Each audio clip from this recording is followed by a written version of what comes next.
Automation is powering what's possible for businesses of every size in every industry. Unlock your potential at Automate, the largest showcase of robotics and automation in North America, May 22nd through the 25th in Detroit, Michigan. With over 600 exhibitors, 200 speakers, and more than 25,000 registrants, there's no better way to power your business. Register for free at automateshow.com. That's automateshow.com. What's up? It's your boy, The Ted Smith. Thanks for listening to the Men's Room Daily Podcast. Want more? Check out the greatest podcast in all the land, The Podcast. Be sure to subscribe and listen to a brand new episode every Tuesday night. Unfortunately, what you're about to hear is real. The members of this radio program are simply not that bright, or what some people would call educated. They are merely stupid. They're not trying to offend anyone on purpose. And all have played doctors on TV. You have been warned and are cordially invited to join the party. This is the Men's Room. Forget it, man, and get with the countdown. Get with the countdown. Shake this square world and blast off to Kicksville. The trippers, the grasshoppers, the hip ones, all gathered in secrecy and flying high as a kite. This is the Men's Room with Miles and Thrill. You know what they say, shake your radio more than 3 times, and you're playing with it. You're listening to the Men's Room. Hello, welcome to season 17, episode number 3727. Along with Steve the Thrill Hill, the Ted Smith, and my car, Montgomery, and the Men's Room. Hot Tap today, Ryan Castle joins us. Holy cow, in studio. And once again, we will sit and spin. It's all in the numbers today with 10 albums that have sold 15 million copies or more. We will play Profile This. Plus headlines, Men's Room Shout of the Day, funable listener emails, and everyone's favorites. TV Time with Ted. Clack, clack. Drink. All right, here we go. 126 pounds of cocaine. 26 pounds of cocaine washes up on the Florida coast. Meanwhile, a Utah man trying to kill spider with lighter turned 60 acres into toast. Woman comes home from vacation to find mama and 17 baby scorpions in her bag. Houston man steals ambulance and a sack of hamburgers he tried to snag. And a man pulled over by cops tries to throw his meth in the river, but he misses it and bounces back off a tree. That is all coming on today's very special episode of The Men's Room. And now, here's the question. Hola, bitches. Good day to you and yours. All right, an Austrian woman returned home from a trip to Croatia and discovered 18 scorpions had stowed away in her suitcase. And I mean the insects, not the band. Now, it was one mother scorpion and her 17 babies, which Mike Hawk and I agree somehow just makes it creepy. Yes. Something about little baby bugs. Just don't like them. Anyway, there's a very good chance that had she been leaving the U.S., well, the scorpions would have been detected before she ever boarded the plane. You see, the TSA has a long list of contraband and other prohibited items that they look for. Guns, drugs, box cutters, oversized bottles of liquid, cutting boards, seriously, and presumably scorpions. Now, that said, we do have a list of the things that the TSA has found, but they weren't looking for. I'll sum it up this way. Come for the mint-flavored sex lube, stay for the nipple clamps. By the way, you can fly with both of those things. Now, while the TSA, well, they're a little more privy to it, everyone finds things that they were never looking for in the first place. Sometimes it's good. A man in Maryland, he found a lottery ticket in his glove compartment with $30,000. Sometimes what you find, well, it's not what you really want to find. For example, much to his chagrin, the world found out that Johnny Depp might suffer from erectile dysfunction. You see, he has his own fans to thank for this after they paid money to unseal the trial records from the Amber Heard nonsense. Well, they opened it up, and among other things, they discovered a little ED. Now, sometimes what we find is awesome if you choose it to be. Case in point, some locals in Florida, they found 126 pounds of cocaine washed up on the beach. And instead of calling their friends, they called the authorities. And sometimes what we find, well, it's just creepy. Like a Utah woman who may have found a torture dungeon hidden behind a bookcase in the home that she just bought. Now, all of these stories quite simply inspired today's question because everyone has an answer. What did you find that you were not looking for? Big Parle Big Show. Call 206-421-ROCK. Like the Men's Room on Facebook. Follow us on Twitter and Instagram at Men's Room Live.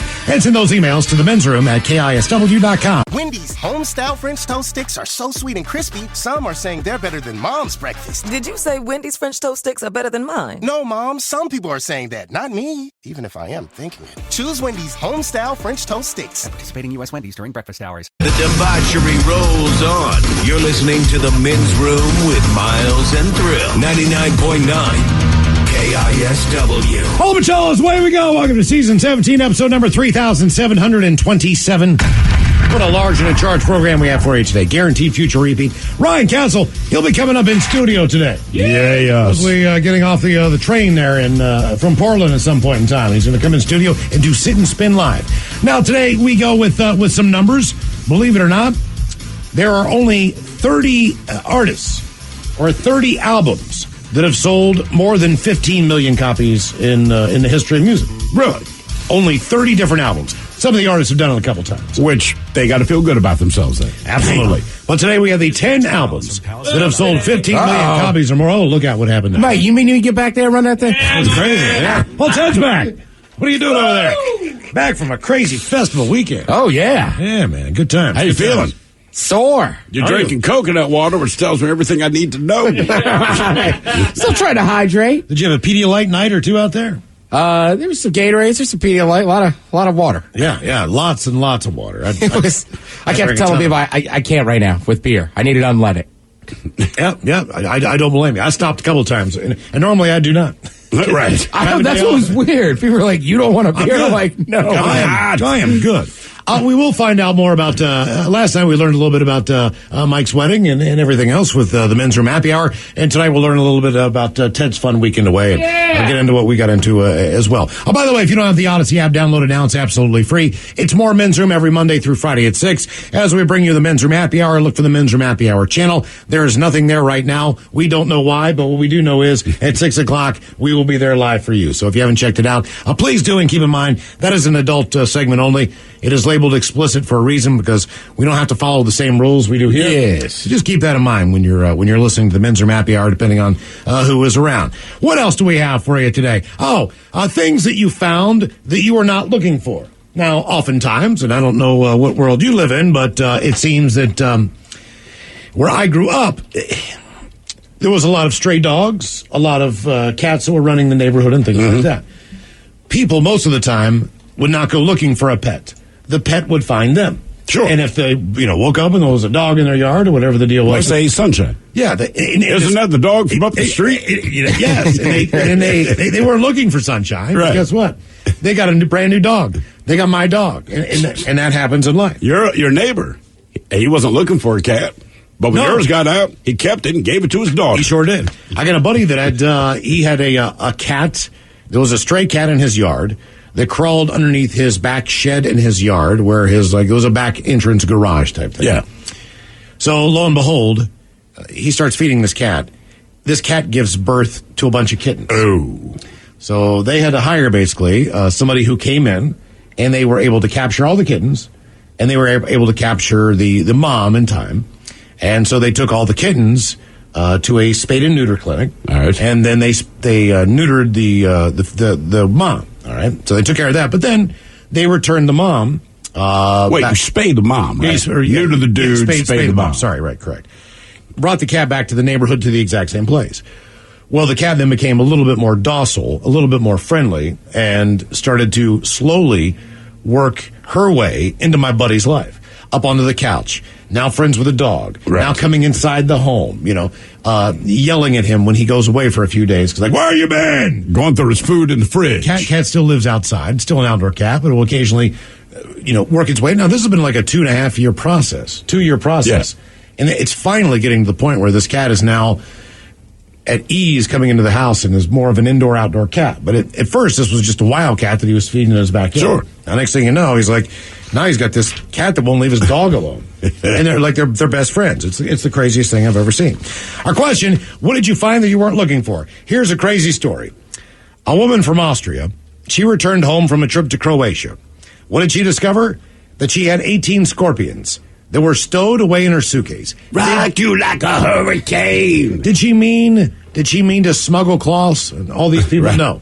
Basically, it was one mama scorpion that had probably 17 babies. Yes. And must have given birth in her bag. Do they on give the way birth back. or do they lay eggs? I'm not sure. That is Scorpions. That's a good call. That's a good point. I'm going to guess eggs. I don't know. What do ants They got to do? give eggs. What do you mean? What do you mean egg? What do eggs do? Ants. Oh, ants? Eggs. All right. Basically, she took the scorpions to a rescue service in Upper Austria. What is the rescue service? Like, just off the top of my mind, I open my suitcase. I have 18 scorpions, and my wife says, hey, we should take them to a rescue service. I said, babe, that's a great idea. What is the scorpion rescue service? Here's what they're going to do. Rescuers said they intend to return the scorpions to the wild back in their home country. The animals were secured and handed over.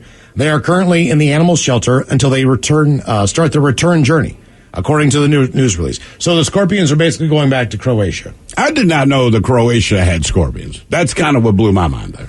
Well, this is how crap happens. This is why, like, Hawaii's got all those fruit machines when you go to the airport, right. and why Australia won't let you bring anything Yeah. for the most part. And, all the animals that, are not supposed to be in certain areas that just do all this kind of just damage. Yeah, of course. That's part of the thing.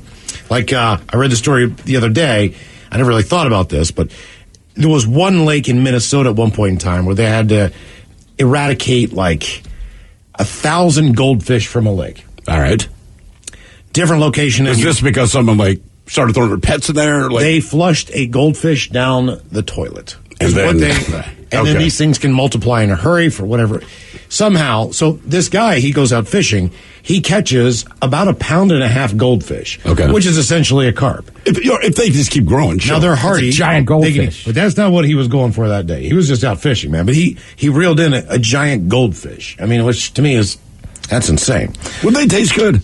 No, because I don't think so. But it's they're not carp. they are. I just don't. If I caught it a similar, we got to fillet it and try it, right? Yep. See how it is. Now Goldfish taco. we head to Tampa, Florida. Dozens of packages containing cocaine were found washed up along the coastline of the Florida Keys over the weekend, according to authorities. U.S. Border Patrol officials said the drugs were discovered by Good Samaritans, who found the packages in a line of mangroves near the Ocean Point condominium complex. When Monroe County deputies were called to collect the packages, they found a large package that had multiple smaller packages within. The smaller packages were tightly packed with black tape, and their contents field tested positive for cocaine. The entire package weighed 71 pounds. In total, both agencies discovered 126 pounds of cocaine with an estimated street value of nearly $2 million. Again, if this was me, they discovered 26 pounds of cocaine. And That's about. I was talking with Mike about this, and look, first of all, I don't even know if I call the authorities. I call my friends first. Like, look, I scooped 10 pounds. There's 116 pounds of cocaine left. It's down to the mangrove. Help yourself. And if you don't want it, don't get it. That is my first thing. Second of all, if you are someone that enjoys cocaine, you would have to think to yourself, all right, this is going to be the best coke you can get because this is before it gets to the U.S. dealers. It hasn't been stepped on. The U.S. dealers, they cut it either with fentanyl, which is the thing now, right? Or they're cutting it with baby powder. I'm like, this is the good stuff. So really, when you go for how much farther that cocaine would go, more than the stuff you get, like it's a deal. That's what I've heard. Okay, that's what I've been told. Okay, but here's the truth. So I'm just saying, if it's me, this is the good stuff All right, before they look, ruin it with all the crap they cut it with. So here's what happens. I find this cocaine, right? I find one bundle. I'm going to take that with me. Yes. The first thing I do. I mean, maybe. The first thing I do is I take that big bag of cocaine, and I stick it in my car, and I drive my ass home. Yes. All right? And then I hide that in a spot that's unbelievable. You can't find it. There's no way, right? I might bury it in my backyard. I don't know what I'm going to do. Who knows? Anyway, all right? Okay, so then I go back. Never find it there. So then I go back to the location in the mangroves where I found this stuff. And I call the cops and I say, oh my God, I think I just found a bundle of something, but I'm pretty sure it's drugs. So they come and they oh my goodness, and they count it all up, and there's 100 and what they say it was 126 pounds. There's 123 pounds of cocaine there. Right. All right. Now, they're looking at me and I'm looking at them, and yeah, that's a lot of cocaine. Well, your guys are good, man. My job here is done. Do they have any suspicion whatsoever? Yes. Do they believe No. that I might have Yes. pilfered? So in other words, is my home, like, I would never do anything like, I'm not going to throw a party in my house that Friday night. You know what I mean? Right. But if there's like 2 cars in my driveway, you know what I mean? The lights are on, I got a barbecue going or whatever in the back. Like, if I'm a cop, like, we need to drive by this guy's house a few times, right? Mike and I talked about this earlier. Do you? And I said, first of all, I'm not calling the authorities, and I'm hoarding the cocaine. All right, just understand that. I'll give them the majority of it. No, I'm not calling them. And part of the reason I'm not calling them, there's no way I'm going to do 126 pounds of cocaine. We understand this. But if I call the cops, knowing that I certainly have pilfered some, as I said to Mike, my belief is when the cops show up and there's 123 pounds, they honest to God just say, look, man, we're not trying to pass judgment. Where's the rest of it? Where is it? And then you start sweating and get all nervous. But the other thing is, and Mike came up with this idea. He said, look, man, again, right? Well, no, you're right. Because he said, look, we don't want to be drug dealers. I just want to be a drug abuser. Doer. I'm not going to do 126 pounds, but you find your local coke dealer. You can't. It's $2 million worth of cocaine. No, but like, look, man. You got to find a big dude, man. You got to find a guy in Miami or something. This is what I'm saying.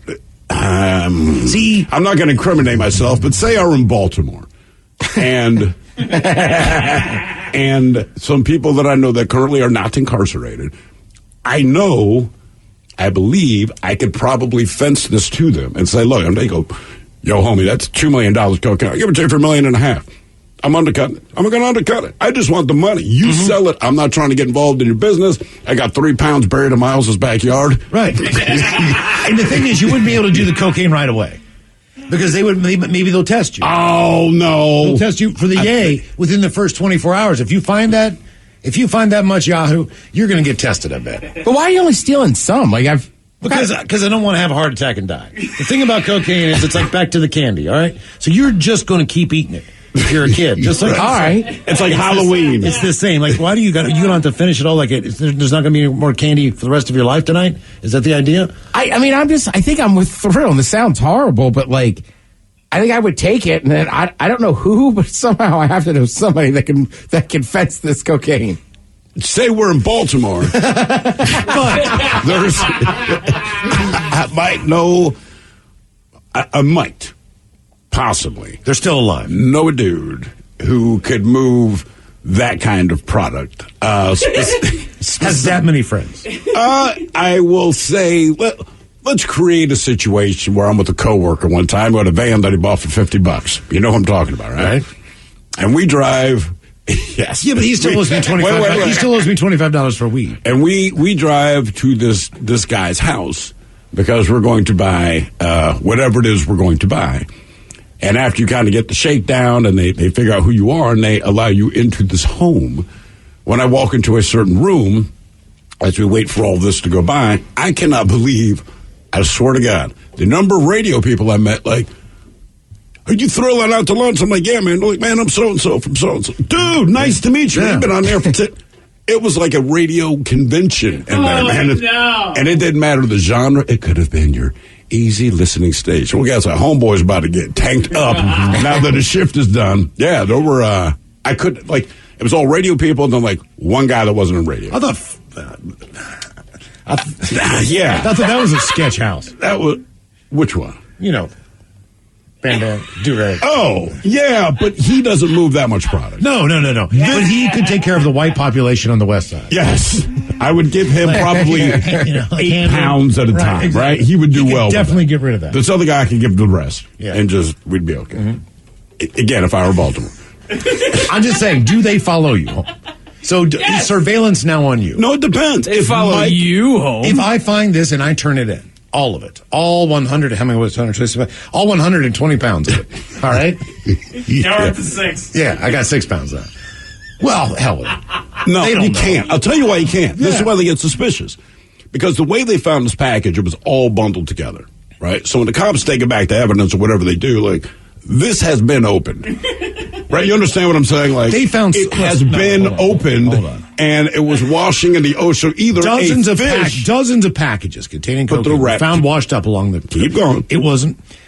called to collect the packages, multiple. They found a large package that had multiple smaller packages within. The smaller packages were tightly packed with black tape.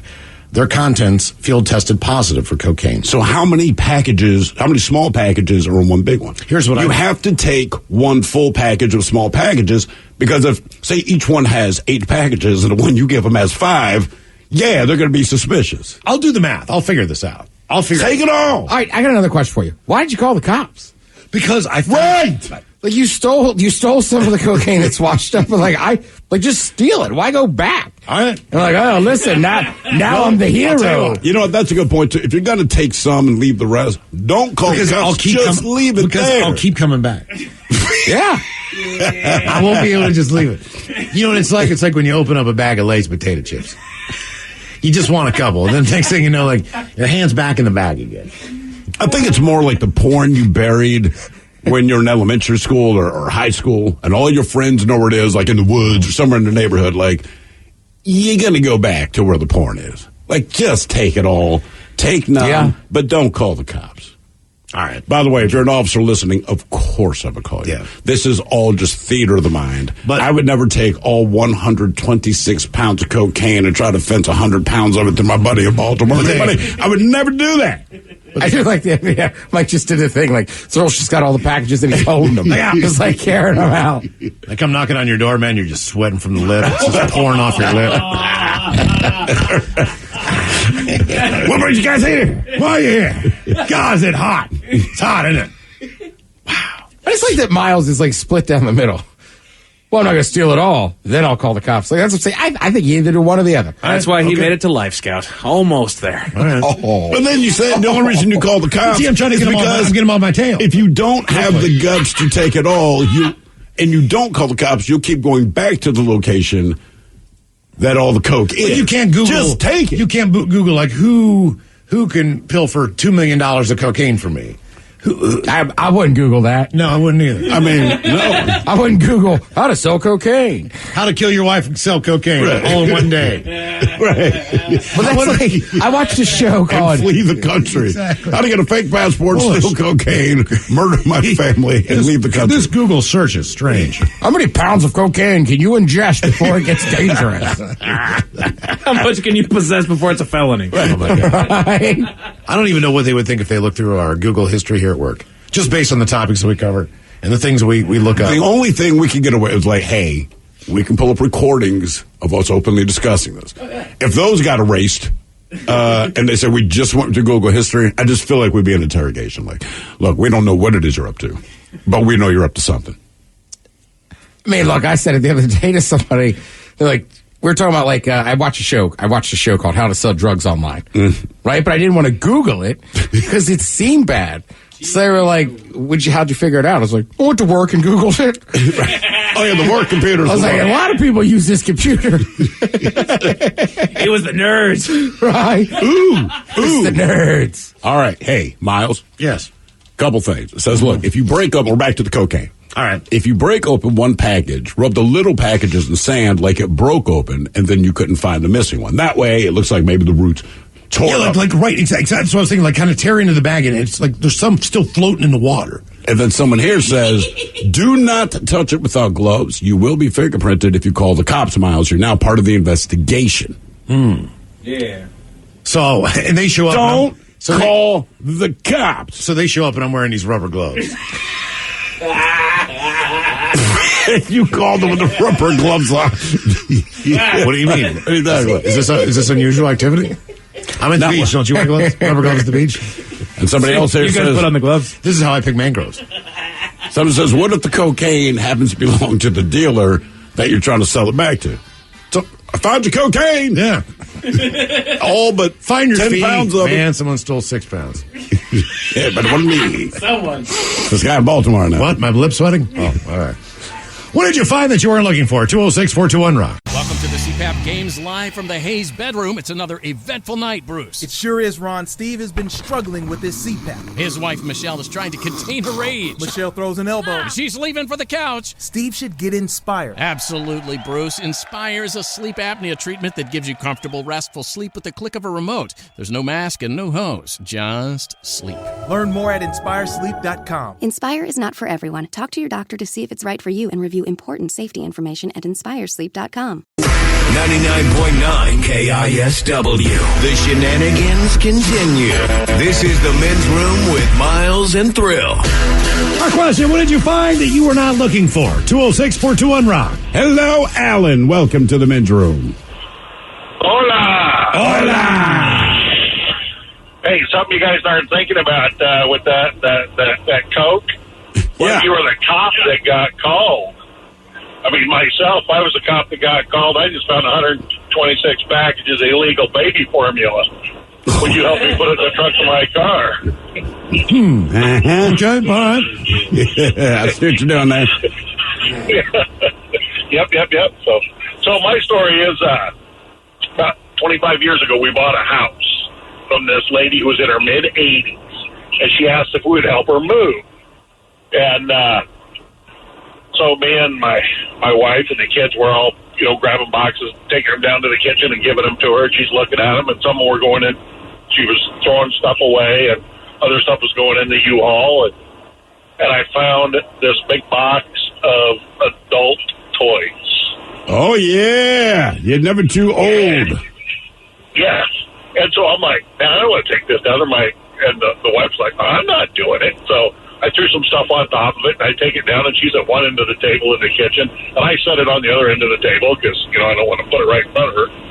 And every time you go in there, then you watch her get closer and closer and closer to it. And I walk in there, and she picks up the stuff on top, and she looks at it, and she goes, oh, I've been looking for this box for years. All right. Yeah. Picks it up and hands it to me. Says, will you please come put this in my car? Yeah. You know what you should have done, man? You should have labeled it for her. Kitchen, bedroom, sex toys. Right, yeah. Right. But, yeah, that was my story. 80-year-old woman gone, and hot time in the old town tonight there. Hey, man, you hooked her up, dude. Yeah. She'd been looking for him. You made her day. My grandmother's mother.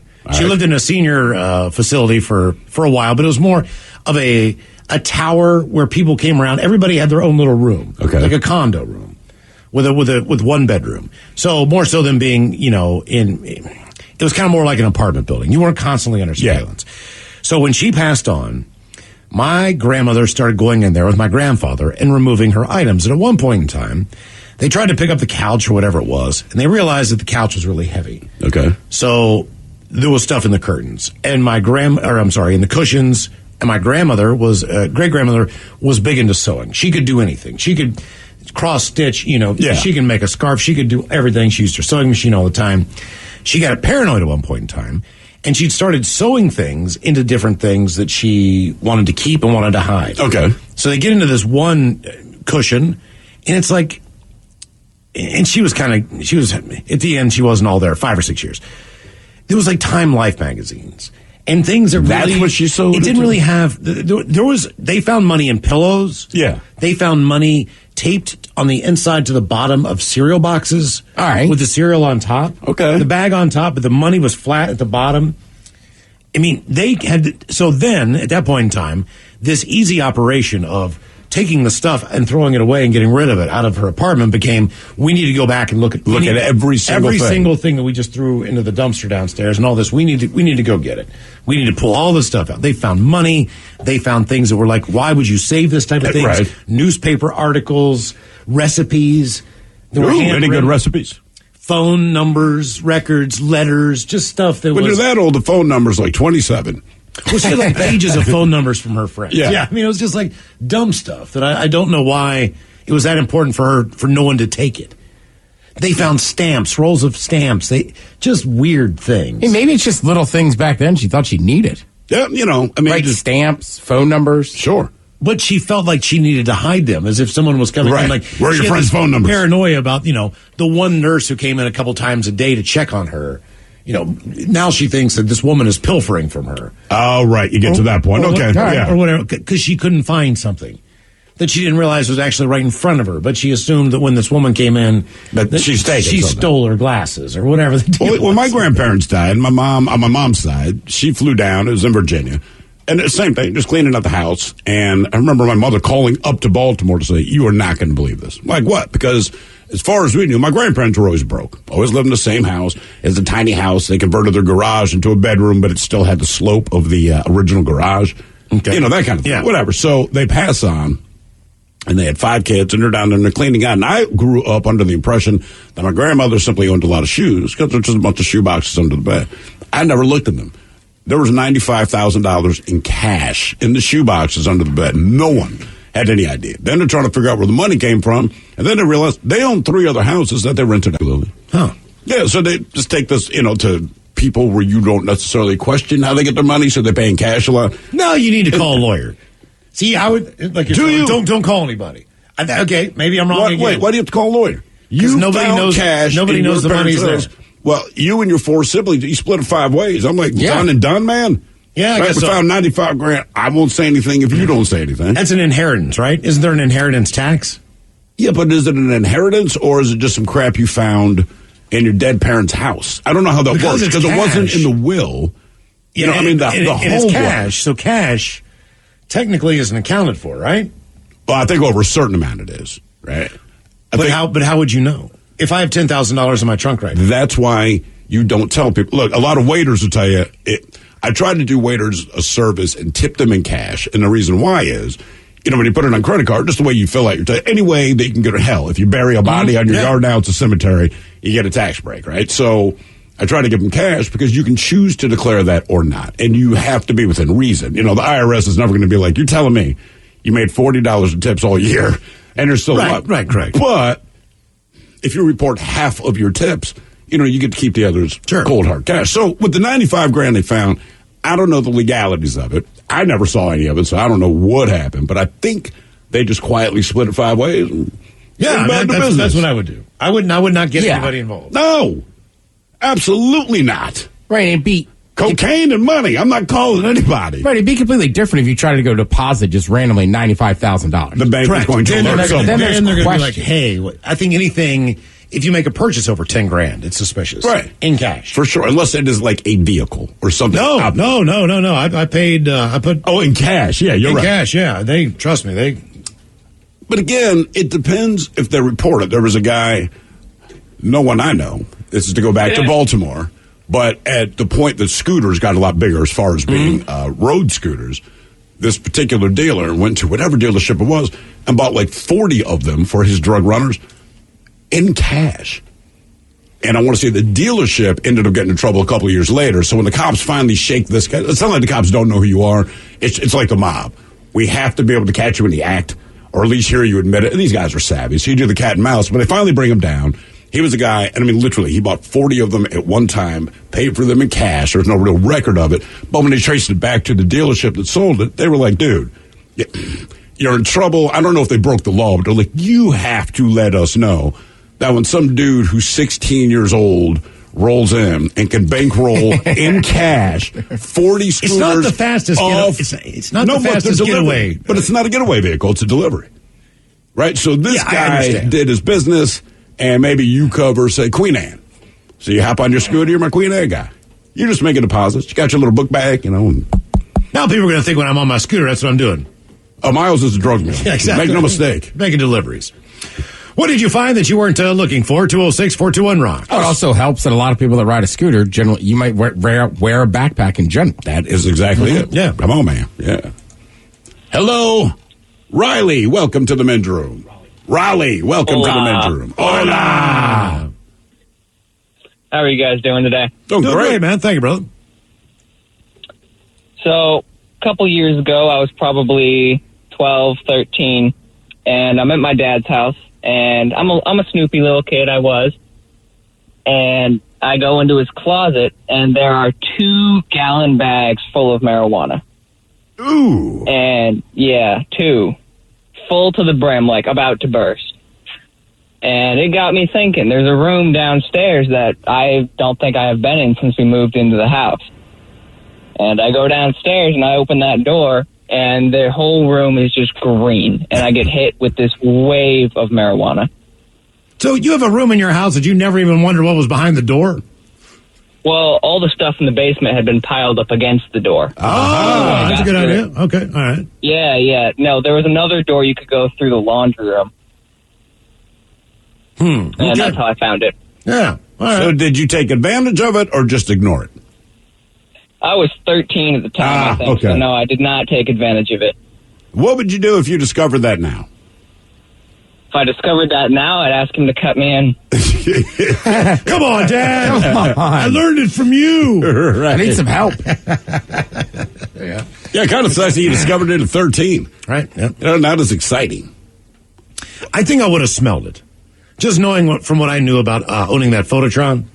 Yeah. It was noticeable. But would you have known? And that was a very small unit. That was probably no more than 3 or 4 plants. Would you have known what you were smelling when you were 13? Just based on the time that we grew up. I knew it in 1983 or 84. Concert. Went to Duran Duran. Yep. Right. And I smelled what my neighbors, where all the guys in the garage would go to hang out. I smelled that smell. And I went, I've smelled that smell before. Mm-hmm. And I figured it out then. Because I was like, oh. I had an epiphany. I never smelled it. Cheech and Chong. Right. I kind of put it all together. I never smelled it at the house. But same thing, my brother and I was snooping around as kids. And we opened a box. And one of the things in the box, it just seemed like an odd combination. So if I went into the garage, my father was a pretty handy guy. And like every guy in the 70s, worked on his car all the time, blah, blah, blah. So he had a lot of roach clips in there hooked up to the little wires. So we understood what they were for. Well, we're digging through this one box, and there's 2 roach clips, but they're not connected to any wires. There's no other metal pieces in there. And then the little incense cones. And we didn't know what incense was, and we're like, man, these smell weird. They smell kind of good, really strong, and it was just, but they're wrapped together, basically in balled up paper. Just 2 incense cones. Never gave it another thought. Just remembered, I thought that was such a weird pairing of things, because otherwise, like, you put silverware together. Yeah. You put books together. Why does Dad have the roach clips and this weird stuff that we don't know is incense at the time together? Then think about it. Maybe 15 years pass, and someday we're going to start smoking weed in his living room. No big deal, but he had a roommate that wasn't big on it. We light incense. And as soon as he lit that incense, I'm like, oh, yeah. Right. Now I understand what was happening. I remember people... Like in high school, like I'd go to people's houses and they had incense. And then like I remember my sister was like, what are you into incense for? And my parents were like mad. My mom was like, you're smoking weed in there. I'm not an idiot. And I was like, that stuff just smells funny. Yeah, look, man, if you're under 18 and you're burning incense in a home that you live in with your parents, unless your parents are idiots, they know you're smoking weed. Well, the thing is that I had... the funny thing is, I told you, I used it in my bathroom just to cover up poo. Sure. But, like, sometimes I'm like, oh, somebody probably just assumes I'm getting stoned at frickin' 8:30 in the morning. And what? 50% of the time they're right, say if it's the weekend or something. I'd listen to Cheech and Chong records. I'd watch Cheech and Chong movies. I'd seen it. Well, you can't smell the movie. Right. So back then, it wasn't uncommon for people to smoke cigarettes in their cars. Sure. Guys were smoking cigars. A lot of guys still smoke pipe.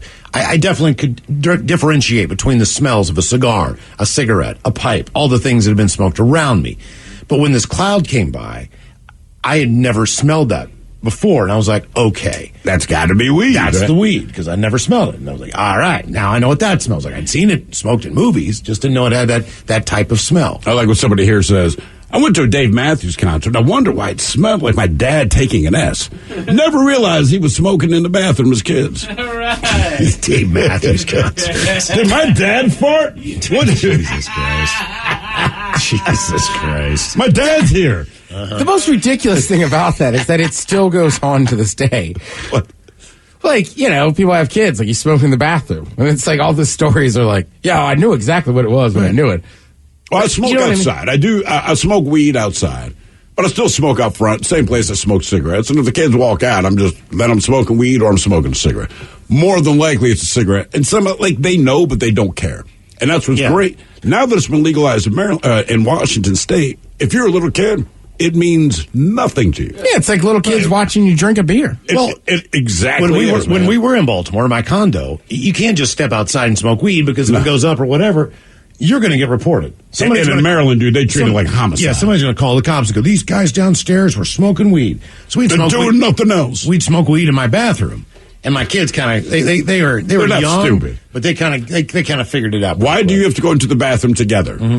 You can't possibly be painting it again. My daughter was at an eye clinic, and this guy, he was asking her all the questions that were on the chart. So she was just getting her eyes tested and all that. I don't think she needed glasses. She was just... Right, you still got to do the test, sure. But he was like, have you... he was asking her all the adult questions on there, like, do you drink? Right. Do you smoke? And she's like, no, but my dad does out of a big orange tube. He just stopped, I guess, and looked at my then wife, and she was like, yeah. And, But that's what I'm saying. If you have if you live in a place that's smaller, like a condo or an apartment or something, like that's what you got to do. yeah. Towels under the doors, all that crap. What did you find that you weren't looking for? 206-421-ROCK. Hello, Matt. Welcome to the men's room. Hola, bicholas. Hola! So, speaking of weed, my story involves weed. So, when I was probably about like 15 or something, my friend was staying the night at my house, and his dad was friends with my neighbor. They got into some spat, I don't know, some like half-drunken argument, and my friend's dad left. He left all this crap at my neighbor's house, and so we got roped into going and getting the stuff. And so it was late and, dark out. So I just grabbed this, all this, it was tools mainly, wrapped up in a blanket or something. So I just grabbed the whole blanket and, walked back over to my house and set it outside by the door. And then the next day it was raining, so I went to go grab it. And when I grab it and bring it inside and I dropped it, right as I'm about to set it down, an ounce of weed drops out from whatever was in there at my feet. And turns out that my friend's dad had, we always kind of thought he grew weed, but we weren't sure.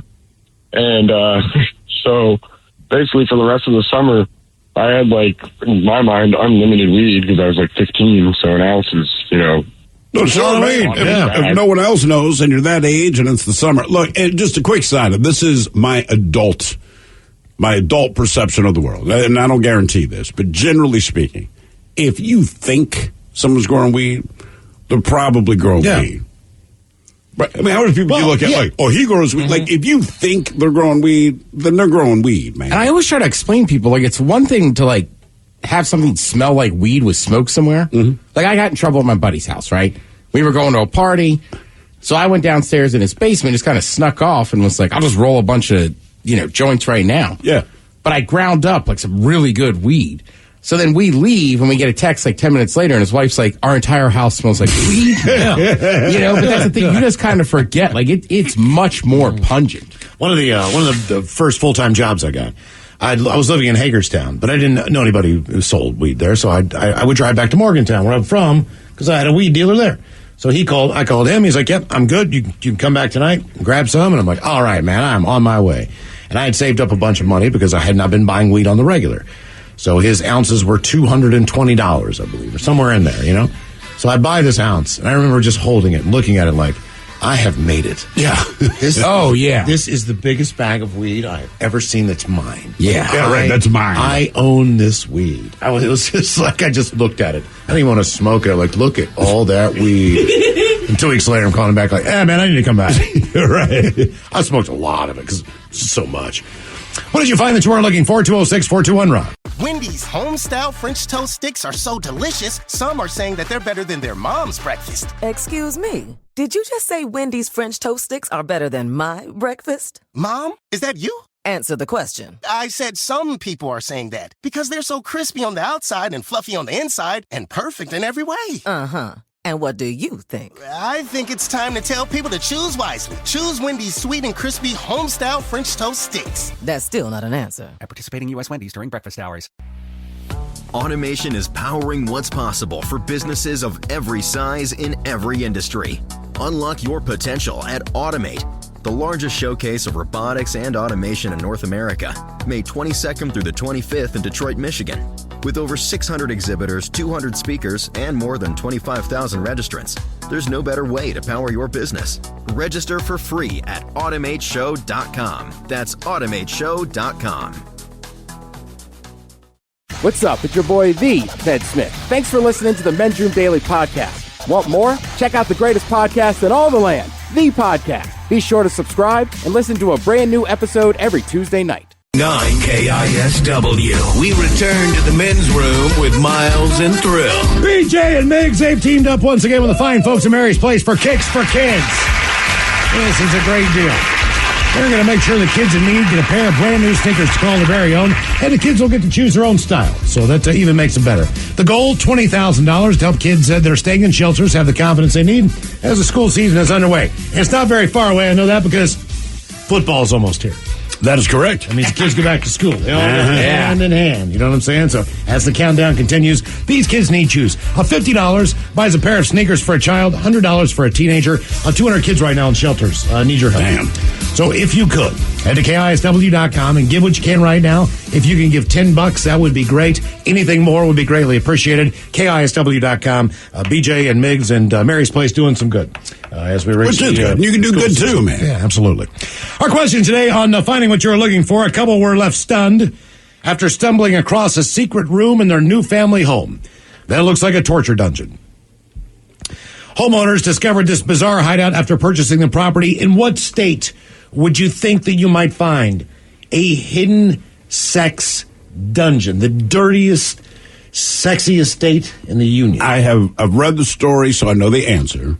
And while you might think it is the last state you should guess, I think in a lot of ways it is the absolute perfect state where you find this. So Utah. Utah. Utah. Yes, Despite initially appearing as just an ordinary lounge, one of the room's typical mundane pieces of furniture was concealing a hidden den.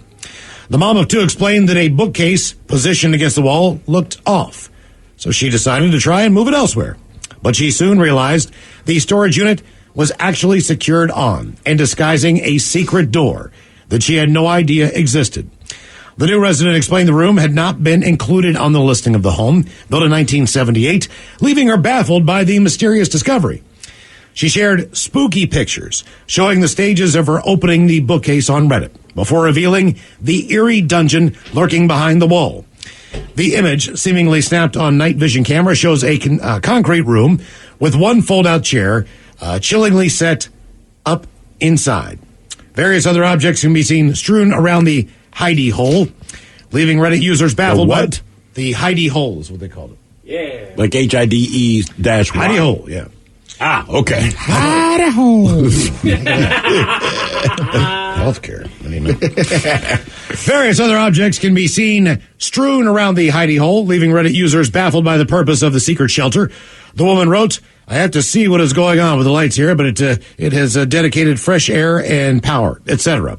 The couple had only come across the room after viewing and buying their new pad. I don't think for 1 minute that if I looked on the outside of my home and saw that the way my home was constructed in the shape of the house, that I could walk around the perimeter of that home and go, what is in that corner right there? Because I've never been in there before. But I don't think you'd really notice. You know, you can walk around the perimeter of the house, and somehow when you go inside, just because the way it's disguised, it's reasonably small room, I don't know that I would have noticed. I will say, and look, maybe it was just a prank. I know nothing about this, but there was a couple, they bought a house, they knocked down a wall because they were going to expand the room, but when they took down the drywall, there was a doll in there.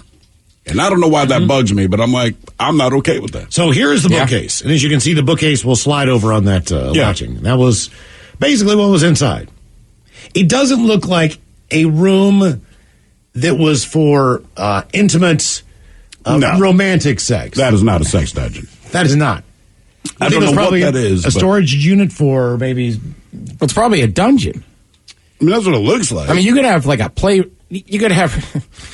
If it's a dungeon, then no. That's what you're down in the dungeon for. Right. You're into dungeon play. Or dungeon stuff, and you want to be dominated. And okay. You're probably going to be stretched out. Stretched out? You know. Oh. That's very specific. It was. Yeah. What did you find that you are now looking for? 206-421-ROCK. Hello. Like you've ridden the ride. Right, that's also, you might have a playroom, a sex room. You got a dungeon. You know what's going on in there. Hello, Anthony. Welcome to the men's room. Hola. Hola. So when I was a kid, probably like I don't know, 8 or 9. I was in the Teenage Mutant Ninja Turtles, so I had a little set of the nunchucks. I don't even remember which one used the nunchucks, but those went missing at one Raphael? point. No, he had the size. I'm almost positive it was Michelangelo that had the nunchucks. Yeah. Okay. Yeah, I think you're right. It was Mikey. So those went missing, and I always wondered where they went. And when I was about like 12 or 13, I found them under my parents' bed, next to maybe like a big old Rubbermaid with some other things for things that go on my parents' bed. What kind of things do you believe were going on? I would imagine that they were having sex. Yes. Yeah. Yeah, like what kinds of things did you find in the big old Rubbermaid? Correct. Well, some other things that were of similar shape, but... I see. Yeah. Was that the only thing in there? I mean, were there like nipple clamps, penis rings, or was it just basically like a dildo? Yeah, it was a dildo. I mean, they have really, really crazy stuff. Thankfully, that might have scarred me a little more, but... Did you know what it was when you saw it at that age? At that age, absolutely, because I had already started, watching porn and stuff like that. So. All right, I got you. All right. Teenage Mutant Ninja Turtles. I'm 8 years old. Of course I was. It's about the same age, right? We were just lucky to find a Playboy. You're like watching, hardcore porn online. That's great. Oh, yeah. Great. My parents didn't talk to me about that kind of stuff, so I found it on my own. Yeah, well, hey, look, you study and research things that you care about. Yeah, that's all there is to it. If someone makes you read a book, you're going to hate it. But if you're interested in the subject matter and you buy the book and you read it, you're probably going to enjoy it. See, that's the thing about school. If they brought up porn, you'd ruin kids. They'd be like, no interest in this. Yeah. I'll tell you what, man, my daughter, she had a sex education class during her last year in school. And did she have questions when you got home? No, she did not want to discuss it much. She wanted to clarify that what she had heard is true. And I'm like, yep. She was just like, oh, my God. But then I find out that she was at a friend's house, and some of the kids of my friends are younger, and my daughter brought it up as they're sitting down eating slices of pizza. And everyone was just like, oh, my God. I like, they're ruined on it. They're ruined on sex now? Yeah, the idea of it. They're my God. They're grossed out. They should be. Well, right, because you heard it in school. You hear it from your friend, it's one thing. You learn, like, this is what I learned in school. Nobody wants to know. Yeah, I mean, I remember being in 5th grade and having a discussion with like 3 other buddies, and like, number one, we couldn't have been more wrong about what actually happened. Yeah, we were way wrong, dude. But we would like sit there and argue about it. But you're also looking at graph at fallopian tubes. Right, they don't make it sexy. Right, exactly. So it would be like looking at the innards of a 4-cylinder engine, and all you care about is driving a car. Right. So you're looking at a part. But it doesn't really pertain to... I do remember in 5th grade, we had our first sex education class. It wasn't that big of a deal because, like you said, it's so clinical, right? But at one point, the way they did those school movies back then, they point out, and boys around this age, if their pants are too tight, will get an erection. And I remember they say this, and every girl in the class turned around and looked at every boy's crotch. Sure. Right? And we're just like, you got to stop saying this stuff out loud, man. You know what I mean? It's like, look, it ain't because our pants are tight. Like, we have an erection because we do. Mm-hmm. And it's been here, like, for 3 years. What did you find that you weren't looking for? 206-421-ROCK. Hello, Terrell. Welcome to the men's room. Hello, guys. Hola. How are you guys doing today? Doing great, man. Thank you. All right, so this day at work was one of the best work days ever. So... we show up, and she has on really little shorts, a white T-shirt, and nipple piercings. And it's the type of woman you want to see with nipple piercings. So today it's starting off good. What is the work you're doing, by the way? Hey, Terrell, what work are you doing? Oh, I'm sorry.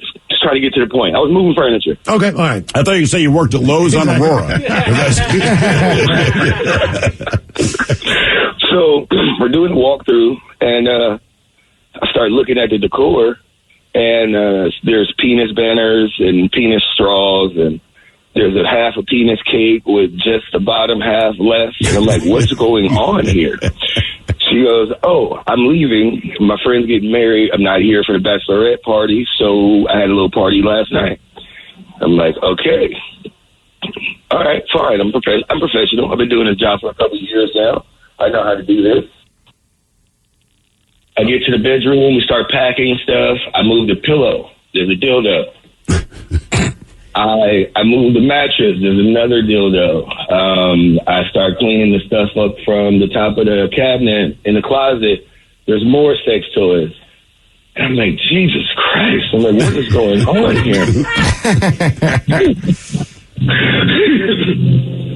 So I go to move the dresser. And this is when I was like, all right, I don't know what to do now.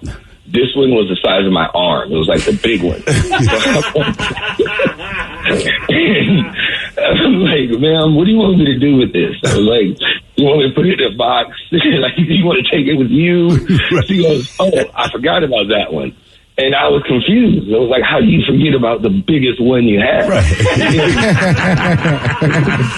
Because I wouldn't want to be known for that. Right. Oh, yeah, the guy with the biggest penis ever saw. Don't remember him. Yeah. What if it's not the biggest one she has? Maybe that's why she forgot about it. So what did she want you to do with it? Did you pack it up, give it to her, or what? She was like, I'm getting on the airplane. Can you put that in the box for me? I was like, sure, no problem. So I did what movers do. I made sure there's batteries in there, and I turned it on. Did you think about pranking her, like putting it, in the box marked kitchen? That's what I would do. Idea. I'd put one sex toy. If she had that many sex toys, I would put one sex toy in boxes that are marked, so, living room. So you open it up, there's a couple of books in there, and then here's your vibrator. Well, it sounds like she enjoys her life. Yes, I mean, liberated. She knows what she likes. Yeah, she does. Yeah, that's good times. Thank you guys. You guys have a good one. You too. Right on. Say, man. Jesus. Hey, you got to think movers see all kinds of weird stuff. Well, I forgot about that. For sure. Is that a red flag when there's just so many toys? No. Yeah. Why is that a red flag? I mean, I'm like, all right, they're down, man. That's my thought. Like, whatever I come up with, they probably already thought of. So they're probably game. I'm with them. That's my thought. Look, I'll try anything. Well, it might just be for them, too. Oh, sure. Might be. Which is easier. Yeah. Some people get really intimidated by toys. Like, why? I know. Yeah. I'm still enjoying this. That's how I grew up. Right. It's like, I don't use the remote. I'm intimidated by it. All right, you can get up and turn the TV on and off. Right. If she needs a little more help from me with a toy, let's use it. You know what? I love NFL football. Never played it down. I just wish they would license it. I'm glad to be a part of it. However I can contribute. You want the crowd noise, as it were? That's the best I can do. More than happy to oblige. I like one that looks like Darth Vader. Right. Something different. What did you find that you weren't looking for? 206-421-ROCK. Hello, Tanner. Welcome to the men's room. Call me Daddy. Hola. Hola. So today I was cleaning out my backpack and I found a metal Anthrax guitar pick. Wait, in the grass. In your own backpack? Yeah. How do you forget that it's one of those things, right? Like if I'm going to see a band that I like and I get any kind of memorabilia from them, I'm very aware that I have it. Well, I thought I knew where it was. I thought I had it in that backpack, and I searched a few times, couldn't find it. And today, just cleaning it out, I just felt something in the pocket, and I was like, oh, hey, that's cool. I found my pick. Yep. All right, I do remember them playing. What year was that? Here's what happened. They played the night before Pain in the Grass. Right. I'm pretty sure this is what I remember went down. Because I walked up front, and I found a Scott Ian guitar pick because we were milling around before, I believe, Bruiser Brody played. So that was, 4 or 5 years ago? Well, we took a couple years off. So I looked down. I've still got that Scott Ian guitar pick. It's at home. But where at home? I have that in a box of stuff that's like radios. This is what I'm saying. Anthrax is played, right? Because, I've seen Scott Ian in person.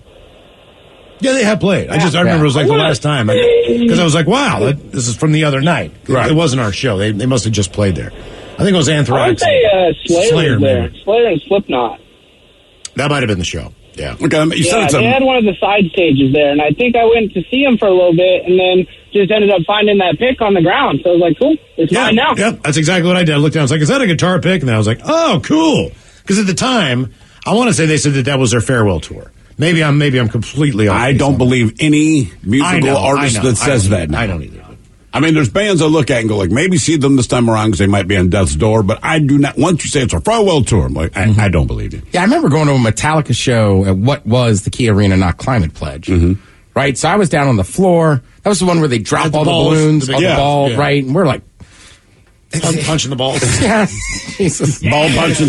But I was close enough that, like, when they threw out their, like, picks and stuff, like, I got one. Did you? Yeah. And I was walking out, and there was this couple, and I'm BSing with them, and like, oh, you're Ted? I'm like, yeah. And I was like, that was awesome. Like, where were you at? I was like, on the floor. Where were you guys? And they were like, we were in the last row. Oh. And I was like, take this guitar pick. Right? Like, I was down there having fun. You know what? You guys probably want this. You know, man, I've never gotten anything. And I've been up front, and people throw crap, towels, drumsticks, guitar picks fly, like anything.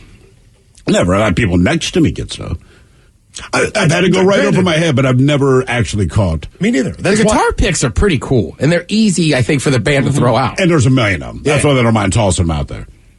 But yeah, I've tried, especially when I'm younger, when it matters to you a little bit more, you know, but never. It's like you see NFL players. They'll rarely, like, take off, like, a jersey or something. But when they're walking out, like, the wristbands, the gloves, all that stuff comes off, and they could just throw it into the crowd. But here's my problem, NFL players. And remember, if you've seen me in person, I'm the Ted Smith. Oh, give it to him, Ted. Yeah, here's the problem. And look, I like kids. I got kids, but sometimes F them. I have been a fan of you longer than their little asses have been. So when you're walking on and you hand your gloves, you know they always, like, walk them up to a child. Cam Newton, right? If he gets a touchdown, he always gives away football. Yeah, to the kid. Guess who didn't pay to be there, Cam? The kid. Hey. His dad, who's next to his ass, had to go to work, buy your expensive-ass NFL till you walk right by him and hand it that little punk-ass kid. It would happen to the days where you catch a foul ball in a baseball game and it's yours. I mean, if you catch it in the basket, now it's almost like you got to turn around and go, is there any kids around? Don't sit in the section with children. Wait a minute, you've said that. I said, I think it's okay to keep it. You don't always have to give it away. I think you do, because if you're on the Jumbotron, it looks better. Right. It's all optics, man. It really is, man. You got to read the room, I think. I think you got like, here, kid, because you got these lip out, like, you got the ball. But what you do, once the Jumbotron's off, here you go, Billy. You take it back. Give me that goddamn ball back, punk. All right, we got the camera ain't on us now. Exactly. What you going to do? I think you just hold it up and celebrate. And then, I don't care if you hear those kids around you.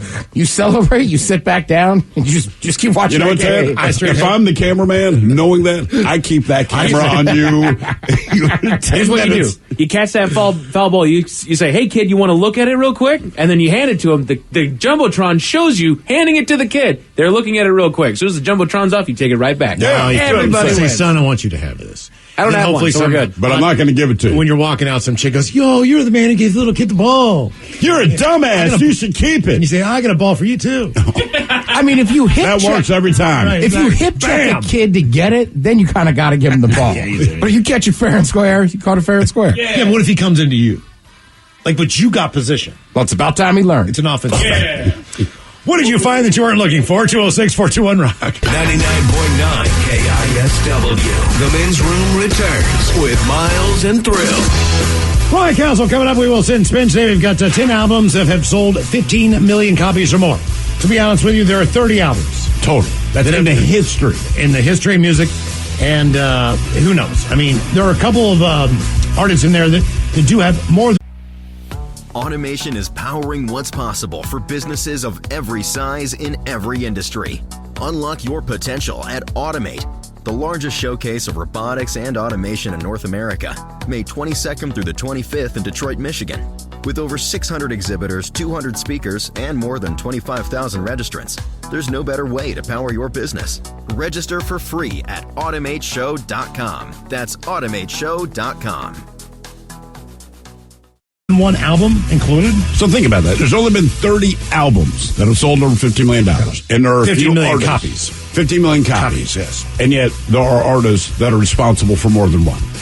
That is a fact. That's a good day's work. Yeah, so we got the 10 artists and the 10 albums, the 10 albums that have sold the top 15, the top 10 albums that have sold $15 million or more. 15 million copies. 15 million copies. All right, so we start this again. Just start from the beginning. Just act like this didn't happen. Take two. This is portions of this program have been pre-recorded. Oh, nice touch. And you just heard them. Yeah. 4, 3. 99.9 KISW. The men's room returns with Miles and Thrill. All right, Castle, coming up with a little sit and spin. We've got 10 albums that have sold 15 million copies or more. See, Steve, there have only been 30 different albums that have sold 15 million copies or more. We have the top 10. You're very deliberate with your speech pattern this time around. Nailed this mother. Damn it. Sit and spin on the way right after emails and our question. What did you find that you were not looking for? 206-421-ROCK. An answer to that question. I like this one. It says, I accidentally found KISW.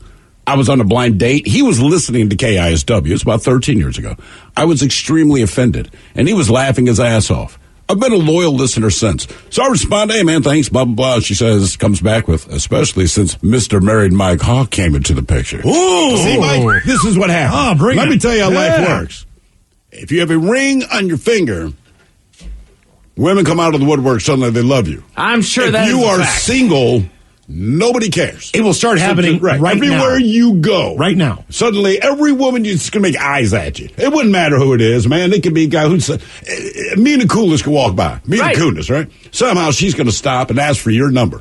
And you're going to hold up your hand and be like, I'm married, but here's my number. There's only a couple times. There's only a couple times in life that things like this immediately happen to you. Yeah. When significant events happen.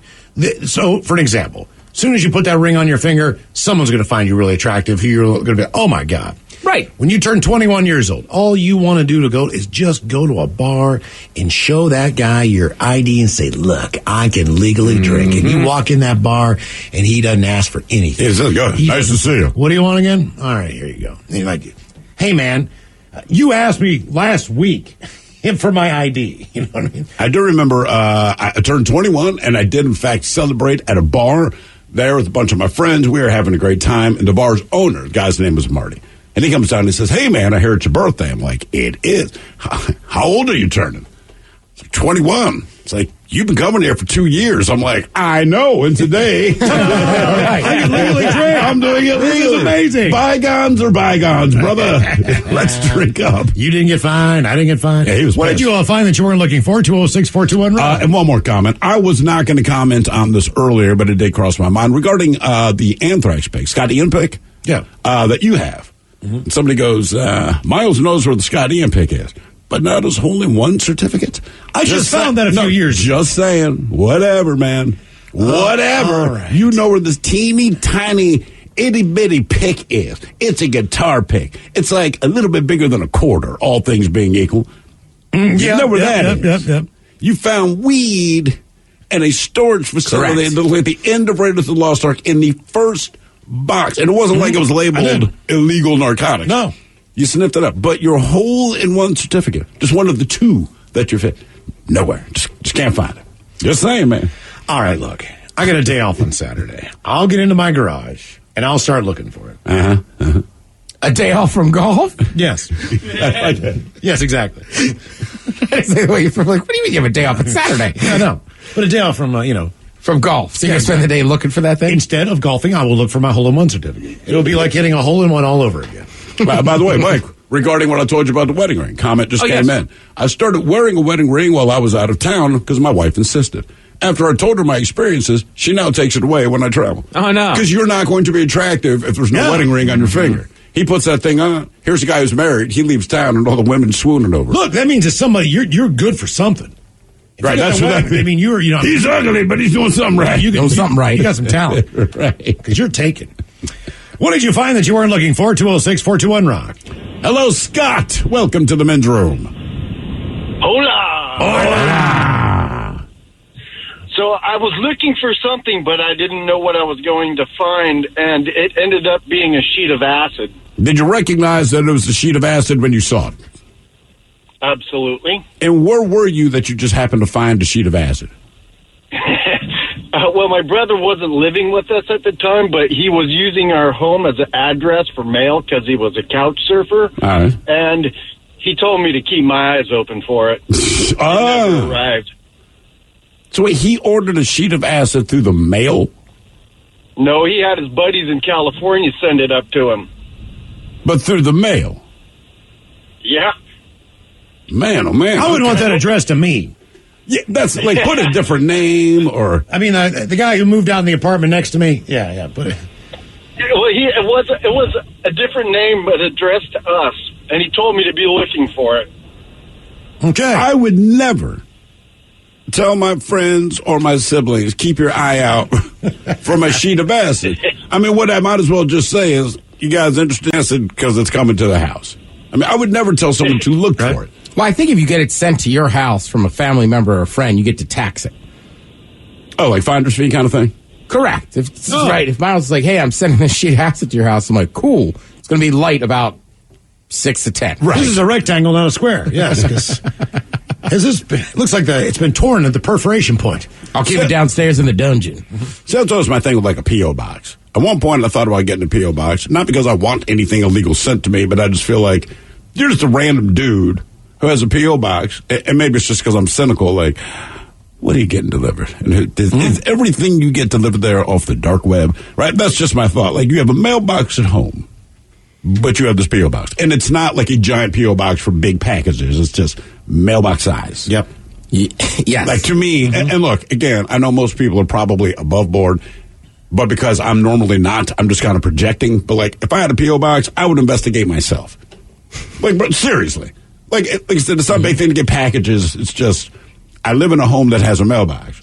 But I go down to the UPS store here, and I have my little private box that I need. Like, nothing good is in there. Where my grandfather Nothing. My grandfather was a postal delivery guy. The area where the P.O. boxes were, they weren't very big. Some are bigger than others. Some are like mostly little squares. Typically, it's either a business that's got one that's working from home or something like that. Sure. Or I don't have a business. People who live in very, very rural areas. Understood. That come in once a week and get their mail, right? Right. So he would always say, I'd just rather take it to them and just put it in their box, because when they come down here, they stink up the place. They smell so bad. But you just, and the smell does not leave this little area right here. It just sits in there and hovers. There's this one woman that comes in here, and it smells like mothballs for days.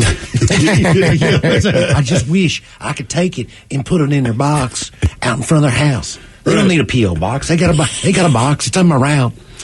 What did you find that you weren't looking for? 206-421-ROCK. Hello, Mike. Welcome to the men's room. Hola. Hola. Delete the tagline. Pot, an orgy, and permanent blackmail with my parents. Wait. Run this by us again. Your phone kind of broke up. My sister and I went out to a football game and a party afterwards. My parents were going to have some friends over. So we're at the party. I've been taking pictures from the school paper. And we're at the party, and everyone's out of pot. So I run home to grab my pot. I had about an ounce in my room. I lived in Florida. It was cheap in the 60s. And I go in, and I'm trying to sneak up the back stairs, and I hear something in the living room, and I kind of look around the corner, and I hate to say it, but there was my mom bobbing her head up on the neighbor. And I look farther in, two neighbor ladies are becoming engaged, and further, my stepfather is on his knees getting plowed by the Baptist preacher. Oh! I came up with a whole bunch of pigs, grabbed my pot, and ran. Whoa! That was a lot. Did anybody see you there? Hello. Yeah, I don't think he can hear us. I don't know. So let me get this straight. His phone went one way. He went home to get pot. Because he was at a party. And they ran out, so he goes home because he's got an ounce. And his parents, along with the Baptist minister, wherever said, they're having an orgy. Yeah. Sounds that way. Yep. Okay, that's what I thought I heard. I wasn't sure. Praise the Lord. Man, oh man, that's a hell of a thing to walk into. Hey, Mom, Dad, guy, I just want to let you know I'm here. Yeah. Hey, Mom, who's the guy? Right. Hey, Dad, who's the guy? We're breaking bread but just with the yeast. Hello, Father Anderson. No. What did you find that you weren't looking for? 206-421-ROCK. Why is there holy water all over your face? Ooh, mother of pearl. What kind of baptism is this? No. Oh, someone here makes a good point. Says, I have to get a P.O. box because it's not a business. They're not getting anything illegal delivered. The tweakers keep stealing their entire mailbox because they put a lock on it. All right. There's a lot of reasons for a P.O. box. Yes, there are. I just assumed they're all bad. Actually, we recently had to update our mailbox to put a goddamn lock on the front. Because here's the thing about the tweakers. Tweakers, I don't know what you think people get in the mail that's interesting. Generally speaking, most people, when it comes to snail mail, it's bills and junk mail. It is. Right? I mean, unless you see a handwritten envelope and you think it's somebody's birthday, there might be cash. There's nothing in there. But here's the thing. They'll open all the mailboxes, and then about a quarter of a block away, you find everyone's mail. Because they'd have to dump it all. It's bills and junk mail. Nothing exciting is happening. I understand porch pirates. I don't like it. It doesn't make me happy. I understand a porch pirate. But even now, because you can get everything delivered, if you had stolen from me, say, yesterday, you'd have gotten yourself a box of dog food. You'd be disappointed. But I understand. But you can eat. But at least you can eat. Right. Or you could have thought it was anything. But, like, why you go into a mailbox? There's nothing in there worth crap. What did you find that you weren't looking for? 206-421-ROCK. Hello, Justin. Welcome to the men's room. Hola, gentlemen. Hola. So I was doing a school project back in middle school, and I downloaded a couple pictures for it for like the slideshow and whatnot. And I couldn't remember what I called them, so I did in the search .jpeg, and I found my dad's entire porn collection. What, just stuff that he had saved off the internet, or pictures that he had actually taken of himself? Pictures that he just found on the internet, and he saved them in a subfolder for Windows, so it wasn't like a directory you would normally go to. Did you find, was there one particular kind of category that his saved pictures fell into? Oh, let's see here. Unlike my dad, so yeah, large breasted women and a couple of Asian chicks. Okay. I just wondered, like, you learned a lot about someone by their porn searches, and do you find that you and your father, roughly speaking, have the same taste? Oh, yeah, definitely. And then, well, it turns out from there, I took that subfolder and then made my own subfolder. You don't say. Oh, really? All right. Copy-paste. Nothing wrong with that, man. I love the good old days when you had to search for the magazine. You know, and for some reason, I just never assumed that my parents are in anything like that. You just don't know. I remember one day my brother's like, I found a penthouse. I'm like, you found a penthouse where? It's like, in Dad's closet. It was game on, man. Yeah. So we were good for about a year. Because one thing about my father, if you don't put it back exactly as it was taken, he knows. He knows. So he had a corner of the closet, and we always put it back the same. And I'm pretty sure I'm the one who messed this up. But about a year later, because at that time, he's still wearing a suit. He's going to work. He gets his crap dry cleaned. And I don't know if you remember, they used to fold up your shirts, put them in plastic, and stuff them in a big white box. Yeah. So he had like 3 of those boxes, and the porn was under those boxes. That's how we discovered it. The way he approached us, my brother and I watched TV downstairs. I'm maybe 11 years old. I don't know. The look on his face was, I will kill you.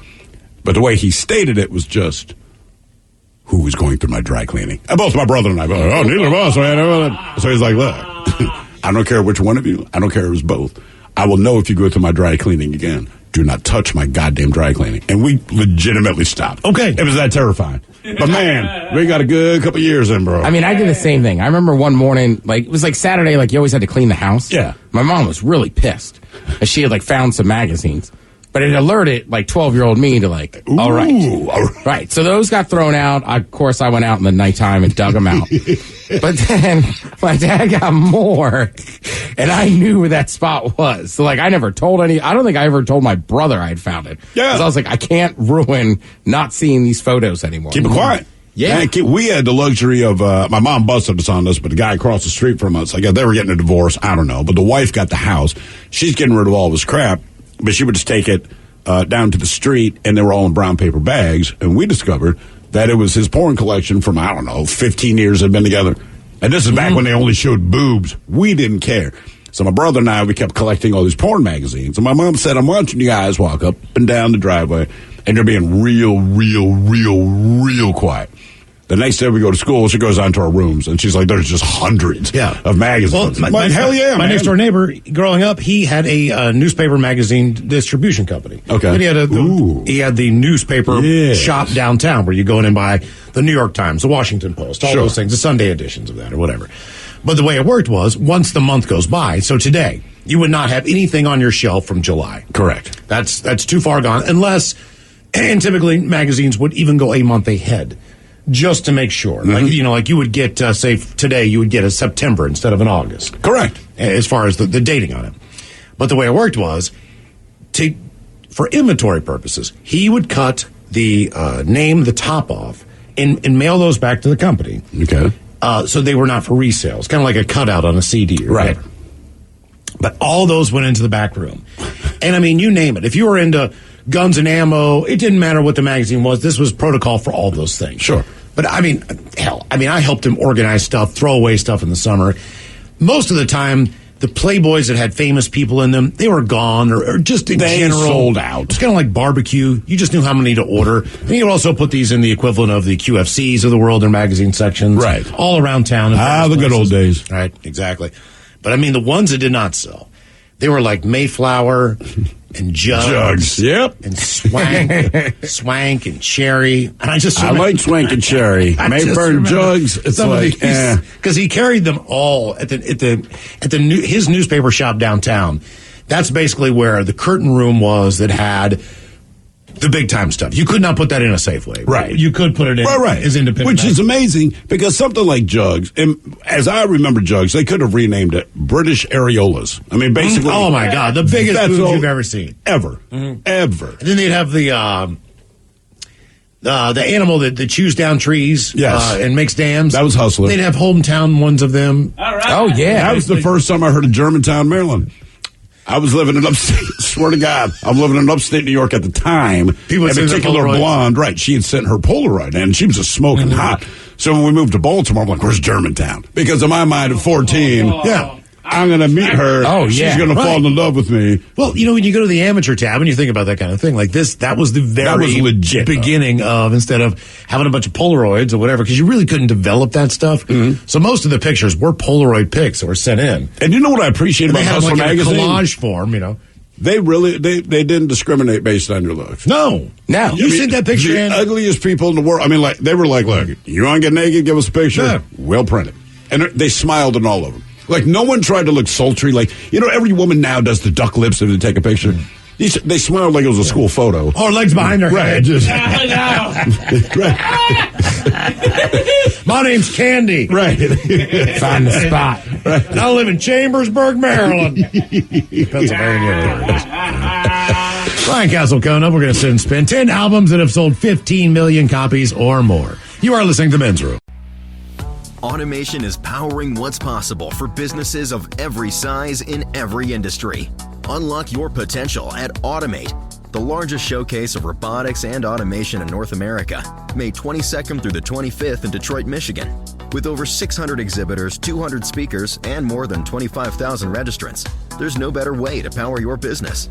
Register for free at automateshow.com. That's automateshow.com. Welcome to the CPAP Games live from the Hayes bedroom. It's another eventful night, Bruce. It sure is, Ron. Steve has been struggling with his CPAP. His wife, Michelle, is trying to contain her rage. Michelle throws an elbow. She's leaving for the couch. Steve should get Inspire. Absolutely, Bruce. Inspire is a sleep apnea treatment that gives you comfortable, restful sleep with the click of a remote. There's no mask and no hose. Just sleep.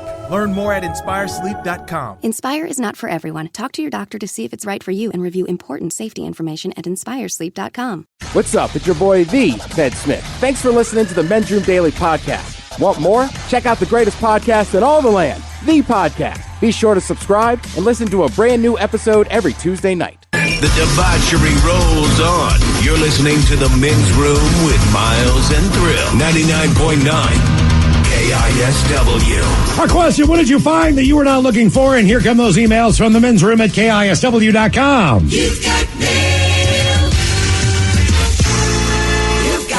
Do a couple from today's question. What the hell? Guys, when I was getting out of the Army in 1980, I was going through my uniforms before I packed them. In one of the pockets, I found an earplug case packed full of good red bud and hash, a layer of each at a time. I smoked some on my way to Butler, PA. I took a hit and got tunnel vision for a second. Yep, time to put that down for a while. Love the show, guys. That from Michael. I had a kind of funny story at one point in time. And this is not me, but this is based on fiction. This is kind of like me. Okay, all right, yeah. So a fictional account. Let's assume that someone who looks His name is Niles. Someone who looks like me, right? All right, Niles. Goes down to Jamaica. Okay. Someone who collects, who actually has a hole-in-one certificate. Sure, yeah. This guy actually hit one. Right. Yeah, Niles. Okay. So I was told from a friend who might act like my dad that one of the best ways to bring some of the weed home was to re-grip a couple of my golf clubs while I was down there. Okay. So re-gripping your golf club, you have a hollow shaft, and you have a grip that goes on top. He suggested I pour some paraffin, melted on the top, seal it, and then the man who rhymes with fad, and then re-grip the clubs. So I did. Okay. Then I get home, and I empty out these two clubs, which were full of finely granulated Jamaican wheat. Wheat, yes. Right. So that was fantastic. Basically, just took a coat hanger down through there. Yeah. Cleaned that bad boy out. I had all this great stuff. I'm like, this was genius. About 3 years later, I'm in a bunker, and I'm swinging my sand wedge, and I kind of miss it, and I chunk real hard in the ground. The ground's real hard, and I feel something loose. And then all of a sudden, I turn my club upside down, and it sounds like a rain stick. Right. And I realize, hey, I didn't get all that out of there. I know what's in there. So I got a longer coat hanger, got in there. And I had the guy that looked like me had at least probably another quarter in that club. Damn. That had just been sitting in there. Is he smoking a golf club? 2 or 3 Yes, years. No, I just dumped it all out into the top of a Scrabble box. I think I was just raking it in there. Gentlemen, something like 2 decades ago, my mom took over the deed from my father's house. And he was a hoarder, wound up in a nursing home a couple of years prior. My ex and I went to help with the cleanup not long after. What we found was pretty remarkable. Aside from an insane amount of random literal garbage, what sticks out of my mind were a few cases of unused road flares of varying sizes, the old stubby style of glass Pepsi bottles and caps, what appeared to be fully decomposed food, and somewhat oddly, a couple sets of Mormon temple garments, the magic underwear, if you're a Mormon. Yeah. They were so old they turned yellow. Worth noting, he was a Mormon. Okay. Somewhere in there, I cracked a joke about finding Jimmy Hoffa amidst the insanity, and wife said she found D.B. Cooper. Liquor and horrors guys, that from Dennis. Here's another one on the hoarder tip. After my grandmother passed away in 2016, I helped my dad clear out her house to get it ready for sale. The most interesting thing is that my grandmother was a hoarder, and my aunt lived with her. She was also a hoarder. Most of the house was floor to ceiling with crap after removing the random empty boxes, piles of useless pamphlets they grabbed, shoeboxes full of Taco Bell hot sauces. It was essentially a huge time capsule once you got down to the lower layers. We found magazines from the 50s, little nickel ads, AOL free internet CDs, automatic VHS rewinders, still in the box, Olympia beer mints, $100 bills before they added the anti-counterfeit stripe, silver 50-cent pieces, and a brand new in the original box lawn dart game, the Jarts. Ah, yeah. Most interesting thing we found, though, was an old glass bottle of chloroform that was almost empty. Jesus. There's no context to why that was there. Keep on rocking. That from B-Dub. When I found my grandma's pocket kitty, I was absolutely mortified due to its realistic look. My grandpa's, sorry. And unfortunately knowing exactly what it was. That from Brandy. Grandpa's. One of those. Moving on to the birthday request.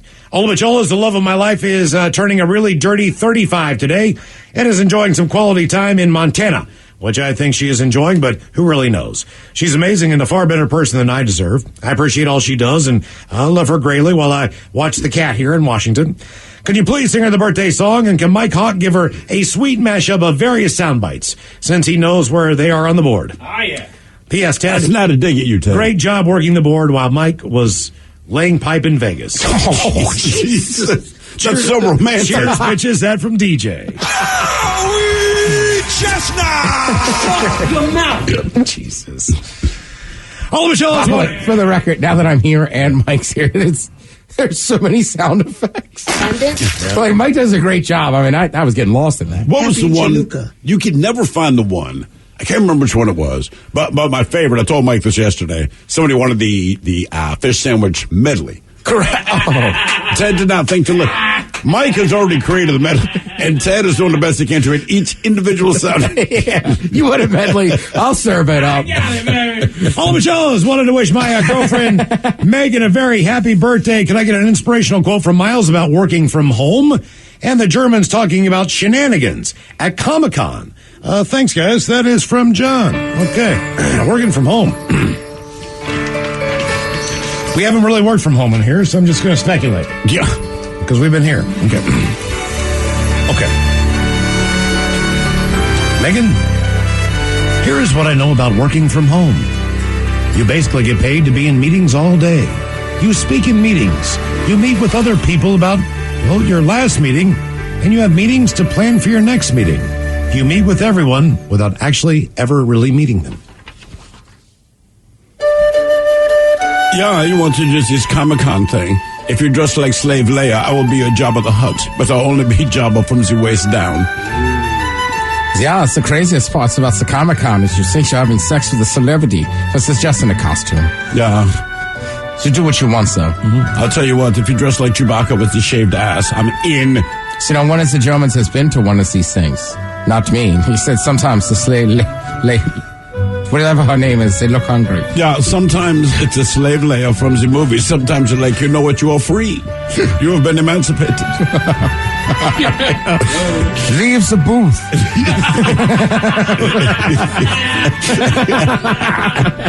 Oh, no. Hello, my name is Christopher, and I'd like to do a birthday shout-out to myself. I'm not exactly sure how old I'm turning, 35 or 36, but I know that today's the day I was born. At least pretty sure. Anyway, can I get an inspirational quote from Miles? Some thrill shotgun gets a Homer fish sandwich. I think that would be right off, and cut that bitch off. Thanks, fellas. Stay cool. That from Christopher. Fish sandwich. Okay. Are you sure? Christopher, remember, if it smells like fish,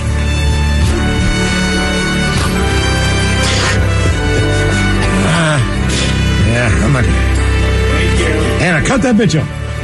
Get! You can say the second half of it. Get! Go ahead. Cut that bitch off. If it smells like cologne, leave it alone. Okay.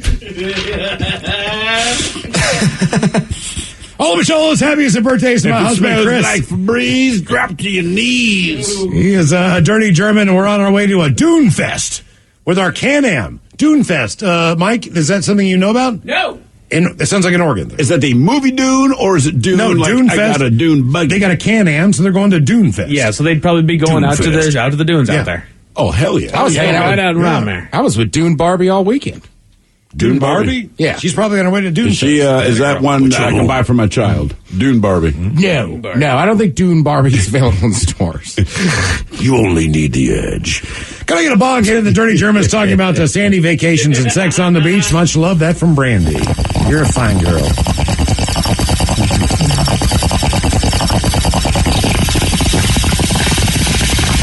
Golly. Yeah, you like to have sons on the beach. Maybe it's to hide your scent, but otherwise prepared to be sandblasted.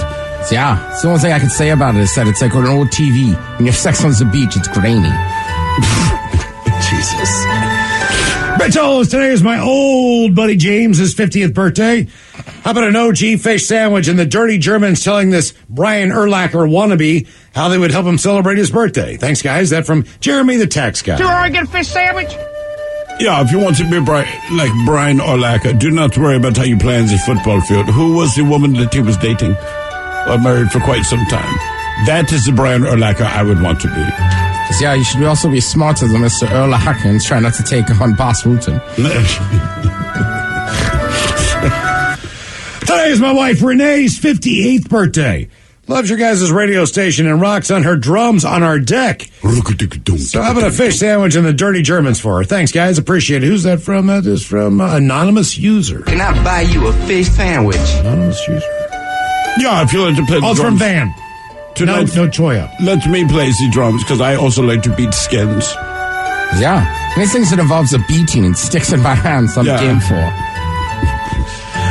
And finally, gentlemen, I want to get a birthday shout out. 80 years old. Dirty Germans to my mom, who is on her 80th trip on this great big ball of dirt around the sky. You say, listen, it's her 80th birthday. What you say? Jesus! Yeah, sorry. She's still alive? I just Kevin Harted her. Oh, my God. Damn. Whoa! Damn! I mean, oh my God! Like, really? I mean, She's you really 80? It's a little harsh. Love you, Mom. To the moon and back. That's from your son, Josh.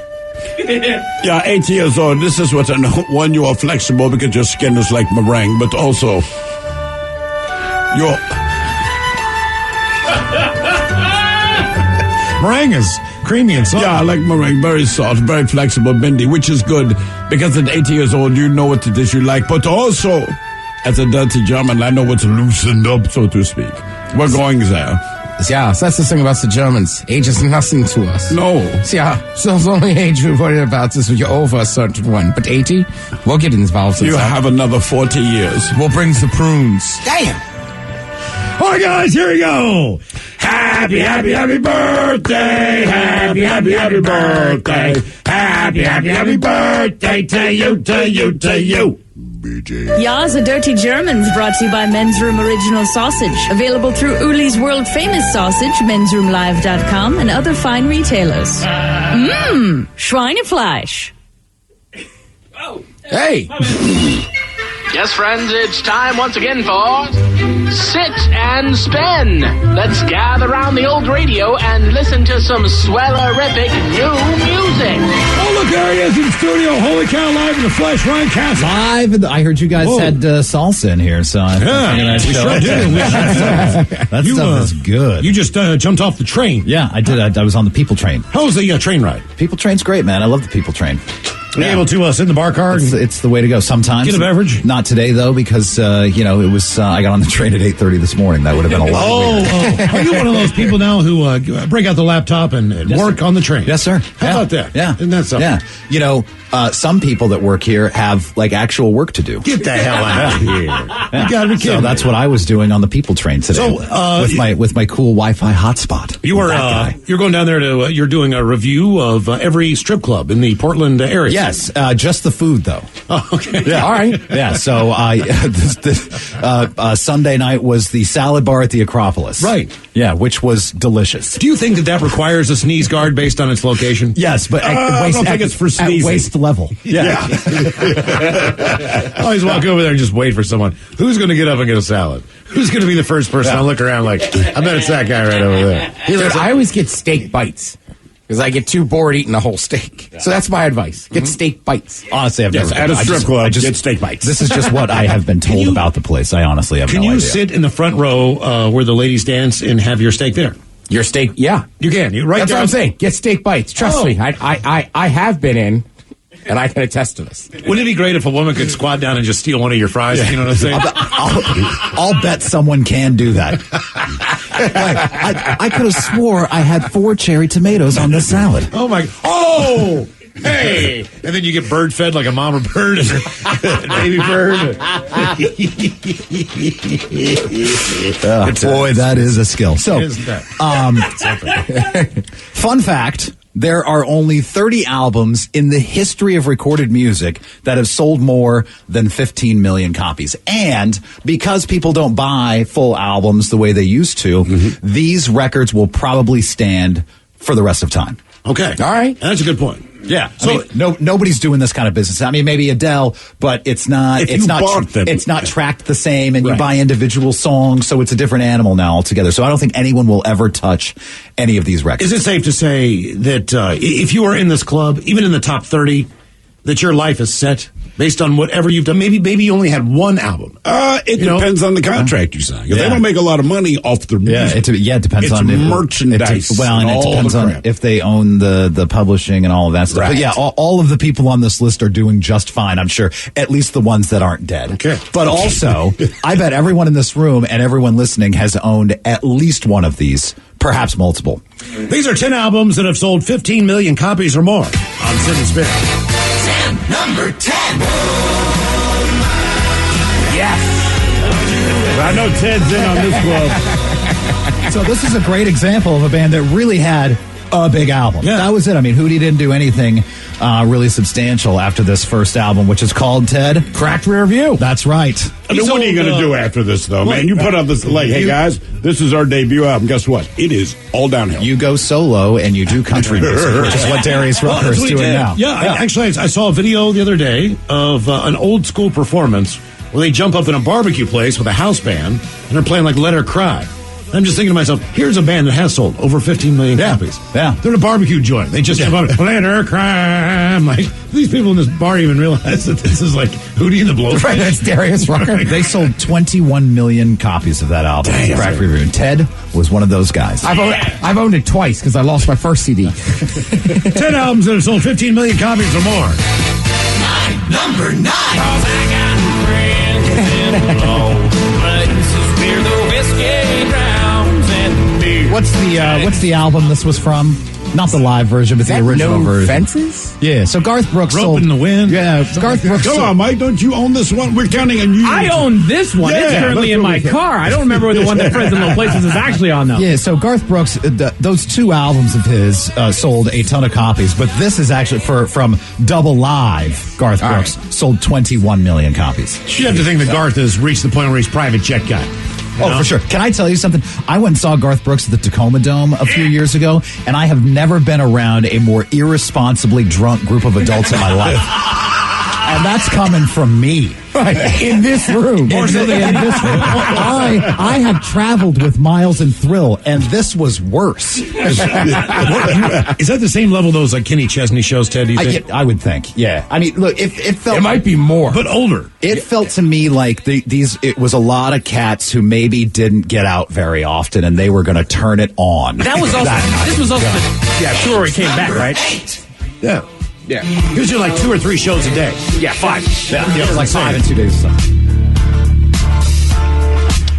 Big shocker. Pink Floyd The Wall on the list. I would have thought Dark Side of the Moon, just because it was on the charts for so long, but instead The Wall. Go figure. 23 million copies. Now, I believe if it's a double album, it counts twice, right? So if you sell a double album, that's 2 rather than just 1. So Double Live from Garth Brooks, right, and The Wall being a double album as well. So well, it's pricier. You remember, like when I was a kid, you're paying for 2 albums. You go to the record store and you're like, I don't know, man. Friend that comes alive. I don't know if I can afford this. I had to beg my mom for $7.35 to buy me Kiss Alive, and I remember, why does it have to be a double album? That's so much money because they have so many hits, Bob. They're amazing. You've heard of one of them. These are our 10 albums that have sold 15 million copies or more. Number 7. Sing us a song, you're the piano man. Why does this song make me laugh? I mean, it's a classic. It's been around forever. It's not funny. But every time I hear it, I chuckle. Here's a fun fact about Billy Joel. Never liked him. Yeah. You know, this is one of the reasons I will not go to a piano bar. Because you can't get out of there without your piano. They're going to go here. They're just it's like Mustang Sally. Because they take request. And the only goddamn song that apparently anyone on this planet knows that can be played on piano is freaking Piano Man. This was a double album as well. This is from his Greatest Hits Volume 1 and Volume 2. 23 million copies. Actually, I will say this. I was in Vegas, last September, beginning of the football season. Went to a pretty cool piano bar. Student people were really cool. And they would take requests.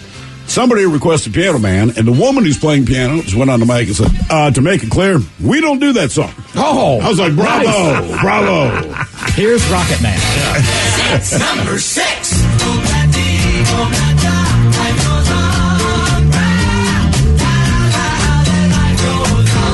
One Beatles album on the list called The Beatles.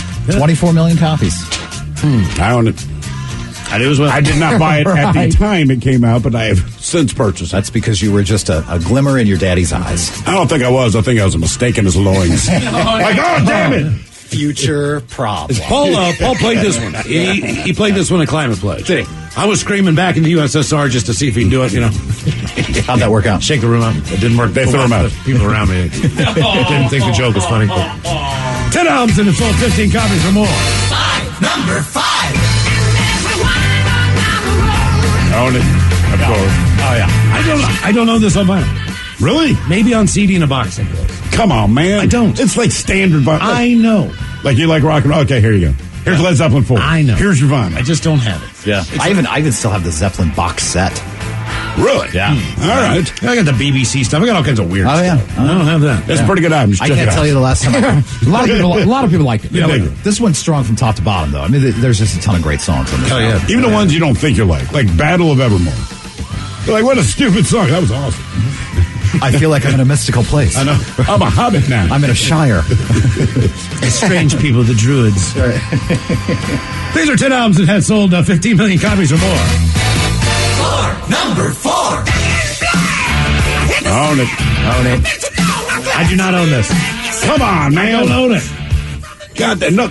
I don't. I got Dirty bottom. Deeds. Sure. I got For Those About to Rock. I got all I those. just don't have this one. This it's again top to bottom. I'm talking vinyl. Yeah, I know. These are a lot of It's holes. not a bad song on this album. I think we did a list a while back, and it was the best opening songs on albums, and AC/DC's Hell's Bells was number 1 from this album. Yep. Like, what a way to open an album. I would argue For Those About to badass. Rock. Yeah, it's also As far as AC/DC goes, love that tune.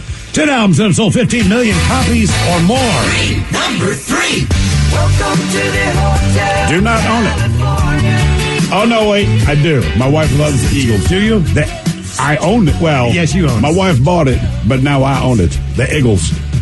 I'm paraphrasing, but I believe Don Henley once said something like, if I had a nickel for every time I heard Hotel California, I'd be rich. Oh, wait, I do. And I am.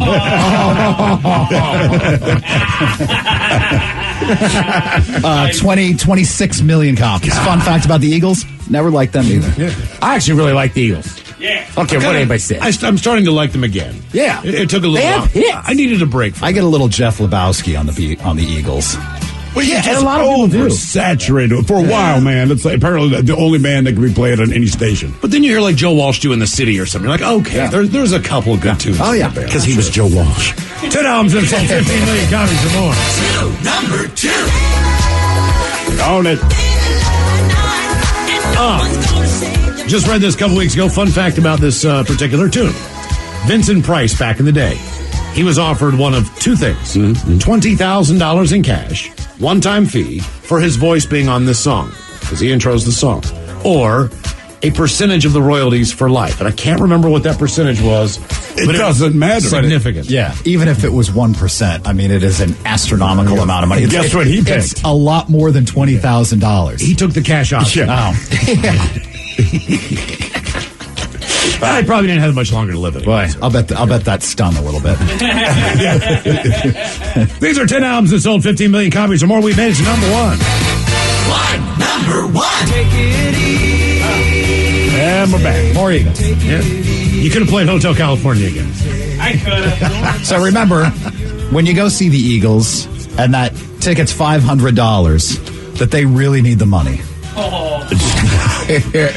So greatest hits 71 to 75, 38 million copies. Gee. Highest selling album of all time. So it's fair to say the Eagles have dominated as far as they're doing all right. Total album sales with 2 in the top 10. They're doing all right. If it's soft, thin, and white, it's going to make some money. California. Thank you, Ryan Castle. We appreciate it. You are listening to The Men's Room. Welcome to the CPAP Games live from the Hayes bedroom. It's another eventful night, Bruce. It sure is, Ron. Steve has been flailing everywhere, struggling with his CPAP. His wife, Michelle, is as tense as a fiddle string, trying to contain her rage. Michelle's rolling Steve over. There he goes, and the mask is off. Oh, my, the snoring. Michelle throws an elbow, now a shove. And she's leaving for the couch. Taking her place is the Hayes' 100-pound lab. Bask in that dog breath, Steve. With all this struggle, Steve should get Inspire. Absolutely, Bruce. Inspire is a sleep apnea treatment that gives you comfortable, restful sleep with the click of a remote. That's right, a button. As you sleep, Inspire keeps you breathing normally and sleeping peacefully. There's no mask and no hose. Just sleep. Learn more at InspireSleep.com. That's InspireSleep.com. Inspire, sleep apnea innovation. Inspire is not for everyone. Talk to your doctor to see if it's right for you and review important safety information at InspireSleep.com. 99.9 KISW. The shenanigans continue. This is the Men's Room with Miles and Thrill. All right, coming here in just a few minutes. We will drink and tell us with the shot of the day. We do have your headlines on the way at 5:50. Quick check with Mike Hawk and some of the stories and headlines he is not working on. Good news, folks. Beginning next month, Taco Bell is permanently bringing back the Mexican pizza. Yeah, there you go. It's back for good, gang. I mean, sorry, man, and I mean this honestly. if I went to Taco Bell, it was for the Mexican pizza. I don't have a problem with Taco Bell, but that motivated me to go there. Oh, yeah. It motivated me to go there and call you and say, do you want one? Yes. And my answer is yes. Yes, I do. I think I got 2. Yeah. Because they're easy to eat. There's a thread online where people are talking about celebrities that they, quote, hate for no good reason. Okay. Like who? Says, although it's funny, some people couldn't help but explain themselves, which goes against the premise, but that does bring us to... The Men's Room Top 10. The Men's Room Top 10. Which celebrity do you hate for no good reason? Hugh Jackman. Yeah, I said it. Don't at me, bro. That's fair. Why is that fair? Well, I mean, I don't like Hugh Jackman. I mean, I like Hugh Jackman. He's fine, but I get a lot of people don't. Why not? So here's one: Sean Penn. Sean Penn. Yeah, but I can think of a reason why you wouldn't like him. All right. Yeah, fair. So some of the highlights here before the top 10, we do have the girl who played Andrea on The Walking Dead, it says, which it's Laurie Holden is her name. M. Night Shyamalan makes the list. Laura Dern. Bruno Mars. Laura Dern? Laura Dern. But no good reason. Yeah, right. Yeah. Bonnie Raitt. Jerry Seinfeld. Bonnie Raitt. Bonnie Raitt. Well, Seinfeld, the show, is hilarious. He's a very funny comedian, but... He's a standoffish guy. Yeah, he doesn't seem like the friendliest person I've ever seen in the world. Jared Leto makes the list. Hate him. Will Ferrell, who I've also heard, as funny as he is, he's not his screen guy when he's out in public. No, he even says, I'm really dull, man. Right. And then the Kardashians. Well, there's a good reason. But that does bring us to the top 10 celebrities that people hate for really no good reason. Number 10 being Will Smith. That's good reason. No, up there is reason. Pre-Oscar, I don't know that there was. He can annoy you. I mean, look, after the Oscars, you go like, what? I almost cussed, right? But leading up to that, I don't know that list would still change. It's not like up until OJ did what he did. Sure. He was fine. Allegedly. Yeah, right. But I mean, like anything else, like up until... Miles, you wrote a book if he did it. Right. Up until somebody does something that you're like, that's turdish. Kind of in the same realm at number 9, Gwyneth Paltrow. No, I can think of reasons. I can think of reasons. Number 8, Lizzo. I got no reason to hate her. What? If you like her art. For no good reason. But even when I read interviews with her, I mean, she's still just like, yes, great.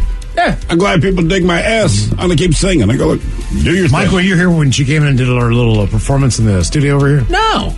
Really? Lizzo came in here? Yeah. Yeah. She wasn't the Lizzo we know her. We had Lizzo, who's the chick with one name? Hot. Halsey. Oh, yeah, because, no, but the rep came in, and I said, oh, we know her. And I said, oh, what are you doing there? Lizzo was so nice. But she goes, I'm repping an artist, and her name's Halsey. And I thought she said Palsy. All right, so I didn't say anything. And after Halsey did whatever she was doing there, it was... Well, no, I did not call her that, but she introduced herself. Hey, I'm Halsey. And I go, thank God, man. I thought they said palsy, and I thought that was the worst goddamn name you could have. I got an album of Lizzo, and she's naked on the cover. Yes. Yeah. I believe that's her latest album. Oh, yeah. What do you think, Ted? She's naked on the cover? Put it on a shirt. Yeah. No. Oh. Right. Empowering for her. You're false. Florida. Number 7, celebrities that you hate for no good reason. Richard Dreyfuss. No good reason to hate that man. Like, come on now. Hey, look, it's one of those things. I've heard behind the scenes. Maybe he's a douchebag, whatever. But I grew up with Jaws. Then it's in Close Encounters, and I'm like, he's my guy. Right. He's just your guy that's in a lot of really good movies. Right. So why hate him? Come on now. Number 6, Adam Sandler. I think there's a lot about characters people have played and your perception of them being an actor or an actress. It does say, quote, he just seems to play the same character over and over again, all jokes. Like with Adam Sandler, I'm glad he goes around and plays basketball with everybody. Got tons of money. Got other shows in development, but I understand that. Right. Somebody here says, I always disliked Drew Barrymore because everyone thought she was hot and she is not. You stand corrected. She is hot, and quite frankly, that is the only reason that I like her. But weirdly, a connection to Adam Sandler. Yes, I mean, right. 3 or 4 and Richard Dreyfuss. Yeah, they have 3 or 4 movies together, don't they? And Richard Dreyfuss? Like rom-com? I'm wrong about that. Never mind. Okay. I was like, what has she done with Richard Dreyfuss? I mean, isn't always Adam Sandler and Drew Barrymore like 2 or 3? 50 First Dates. There was another one, The Wedding Singer. Yeah, right. Oh, yeah, you're right. And I feel like you might be right with a third. Yeah, I feel like there is. I don't know. They are friends. The formula works. Yeah, it works, man. Number 5, LeBron James. Well, sure. I get it on both sides. Anybody who's good at something, for whatever reason, people just hate him for no good reason. I think it's more when he's outspoken about other stuff. They go like, just play basketball. I'm like, if that is your absolute theory, then do you vote? Right. Because that theory says only politicians should vote. Right. A lot of people get on LeBron, too, as he left Cleveland and went down to Miami and brought a couple of guys with him, and then this and that. Went to Cleveland. Went back to Cleveland, won a title. You know what I mean? But it's like, he just went to Miami and kind of did the big 3 thing that Boston had already done. Yeah. But plus, also, who cares? He's going to get a ring. On the flip side, if he bought an NBA team with all his money and said, I'm going to start the Sonics and I'm going to play for the Sonics, and he was going to move up here next year, we would all lose our mind. Yeah, but that's the thing about sports. I hate James Harrison, former Pittsburgh Steeler. If he said, I'm going to play for the Ravens, I love James Harrison. Right. Like Rod Woodson. The NFL hated Richard Sherman. You know who didn't? Seattle people. Right. We loved him. Why? Because he was our guy. But that guess was what? talking. San Francisco hated him. Yes, until they did. he signed. Until he showed up. My cousin Tom's a Niners fan, and he just, like, as soon as that happened, I was like, I bet you're going to change your tune. He's like, yeah, I love him. You want the big mouth badass. Yes. So that I hate Debo Samuel. Yeah. Hate him. That guy sucks. Hey, Kittle. Well, I mean, look, I think a lot of people in this city are seeing it with Russell Wilson right now. It's like, all right, he's gone. No, I feel like in this city, it's a revelation. That he did great things with the Seahawks. It's not that at all. Not about his football, but he's such a corny dude. But, you know, when you're in... Look, Ray Lewis is a crazy murderer. And as long as he played for the Ravens, I'm like, he's great. Yeah. Now I'm like, that mother effer is crazy. Hey, men's room bitches. That's right. That's right. That's right. Number 4. Men's room bitches. That's right. Number 4. Ed Sheeran.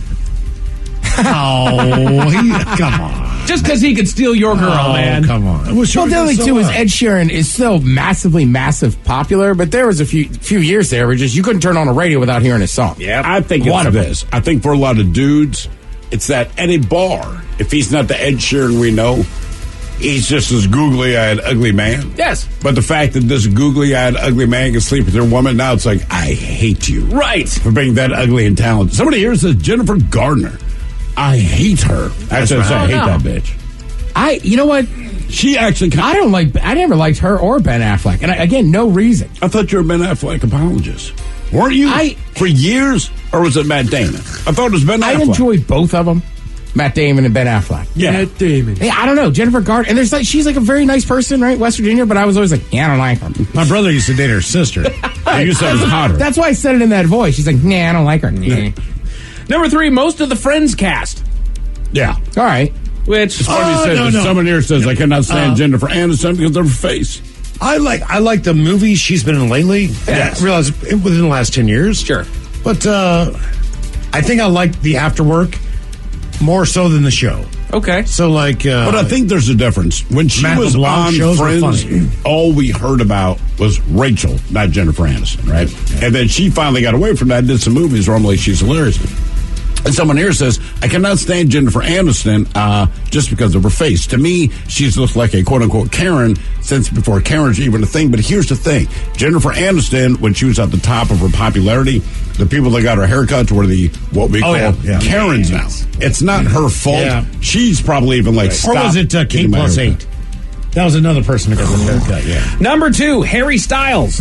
Says, quote, I just don't like the whole be positive thing that he does. No, you don't like him because he's attractive, and yet again, he could steal your girl. But that's why he's positive. It might be positive. I'm worth millions. I'm hot. And your girl wants to sleep with me. Right. What's your problem? But all of that. I mean, he took Sudeikis' girl. He did. Oh, he did, didn't he? Yeah. I forgot about that. Good That's not just a theory. It's proven. Olivia Wilde. She wild. You know, if you say that in Baltimore, it's like, is that her name? Or is that a description? Olivia Wilde. Olivia Wilde. And this is the number 1 celebrity that people hate for no good reason. Oldest guess. From Canada, the Biebs. Oh, really? Yes. Yeah, there's something about it. Justin Bieber. Oh, well. I don't care now, but I used to. Actually, you know what? He's pretty talented. He is. Deputies arrived at a home in Pasco, Florida, ready to carry out an eviction. An eviction, but there's just one problem, Miles. What is that? I'll tell you all about it at 5:50. Thank you, sir. Headlines are coming up at 5:50. In the meantime, let's get a contestant online for profile of this at 206-421-ROCK. Well, Welcome to the CPAP Games live from the Hayes bedroom. It's another eventful night, Bruce. It sure is, Ron. Steve has been flailing everywhere, struggling with this CPAP. His wife, Michelle, is as tense as a fiddle string, trying to contain her rage. Michelle's rolling Steve over. There he goes, and the mask is off. Oh, my, the snoring. Michelle throws an elbow, now a shove. And she's leaving for the couch. Taking her place is the Hayes' 100-pound lab. Bask in that dog breath, Steve. With all this struggle, Steve should get Inspire. Absolutely, Bruce. Inspire is a sleep apnea treatment that gives you comfortable, restful sleep with the click of a remote. That's right, a button. As you sleep, Inspire keeps you breathing normally and sleeping peacefully. There's no mask and no hose. Just sleep. Learn more at InspireSleep.com. That's InspireSleep.com. Inspire, sleep apnea innovation. Inspire is not for everyone. Talk to your doctor to see if it's right for you and review important safety information at InspireSleep.com. Welcome to the CPAP Games live from the Hayes bedroom. It's another eventful night, Bruce. It sure is, Ron. Steve has been struggling with this CPAP. His wife, Michelle, is trying to contain her rage. Michelle throws an elbow. She's leaving for the couch. Steve should get Inspire. Absolutely, Bruce. Inspire is a sleep apnea treatment that gives you comfortable, restful sleep with the click of a remote. There's no mask and no hose. Just sleep. Learn more at InspireSleep.com. Inspire is not for everyone. Talk to your doctor to see if it's right for you and review important safety information at InspireSleep.com. What's up? It's your boy, the Ted Smith. Thanks for listening to the Men's Room Daily Podcast. Want more? Check out the greatest podcast in all the land, the podcast. Be sure to subscribe and listen to a brand new episode every Tuesday night. All right, we made it. It's drinking time. Somebody out there deserves to be recognized. And the Men's Room knows just who it is. So to you, we say, bottoms up, sailor. You're the toast of our shot of the day. Drink time it is, and as usual, we head to the drink test and Steve and Thrill Hill to find out who we're toasting. Yes, indeed. This one is quick, short, to the point. Today, we toast 26-year-old Byron Redman of Dallas, Texas. Now, this past Saturday, for reasons that we do not know, he shot a woman in the neck.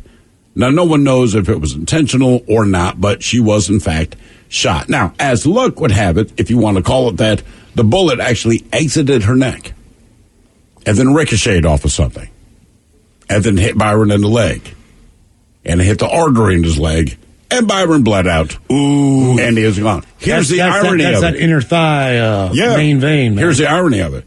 The woman that was shot in the neck, treated and released. No way. Treated and released that day. Shot her in the neck. Someone went through her neck, ricocheted off some, hit his ass in the leg, and off he goes. It's called karma, ladies and gentlemen. Don't do things like that. So we pour this booze and we drink this booze because we think it's yummy. Yummy! So over the tongue and down the throat to party in our tummies. Down the hola, bichola! The Men's Room presents Profile This. Hey, Steve and Thrill Hill, could you please, everyone, now Profile This is played. Well, sure can, Miles. It's a simple game where we share with you a real-life news story, something that happened right here on planet Earth. Earth. And as you listen to the story, based on the stereotypes you believe to be true of people and the decisions that people make, we'll ask you what it is you think makes the story a story. Hello, Fox. Welcome to the Men's Room. Hola. Hola. All right, Fox, you understand how this here game is played? I do. Let me get some interior decorating. All right.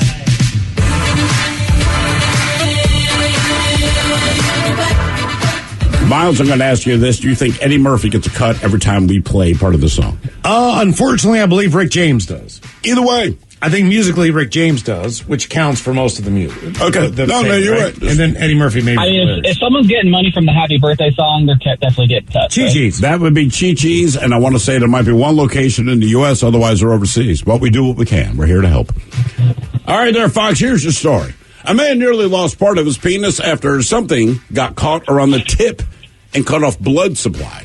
Medics claim that the uncircumcised man's ordeal, which has left him with a deformed penis, could have been avoided if he just washed properly. According to the Australian urologist who treated him, the 57-year-old patient, quote-unquote, rarely retracted his foreskin to clean. He also urinated sitting down, meaning that the buildup of stuff that collected under his foreskin went unnoticed. They described the situation as something having formed a tight ring under his glands. Not Glands, Glans, which you're about to learn with me. The glands refers to the head of the penis. Now, surgeons describe the situation as, well, bad. They believe it had accumulated after a significant amount of time. The man was in pain for 2 weeks before he finally went to the hospital to get help. They finally took him to the emergency room. Well, the family doctor did not pull back the foreskin, so she didn't notice the issue, allowing it to become worse. That's when he got sent to the emergency room. Once he got there, doctors described a man who suffers from anxiety, depression, type 2 diabetes, etc. as being unkempt.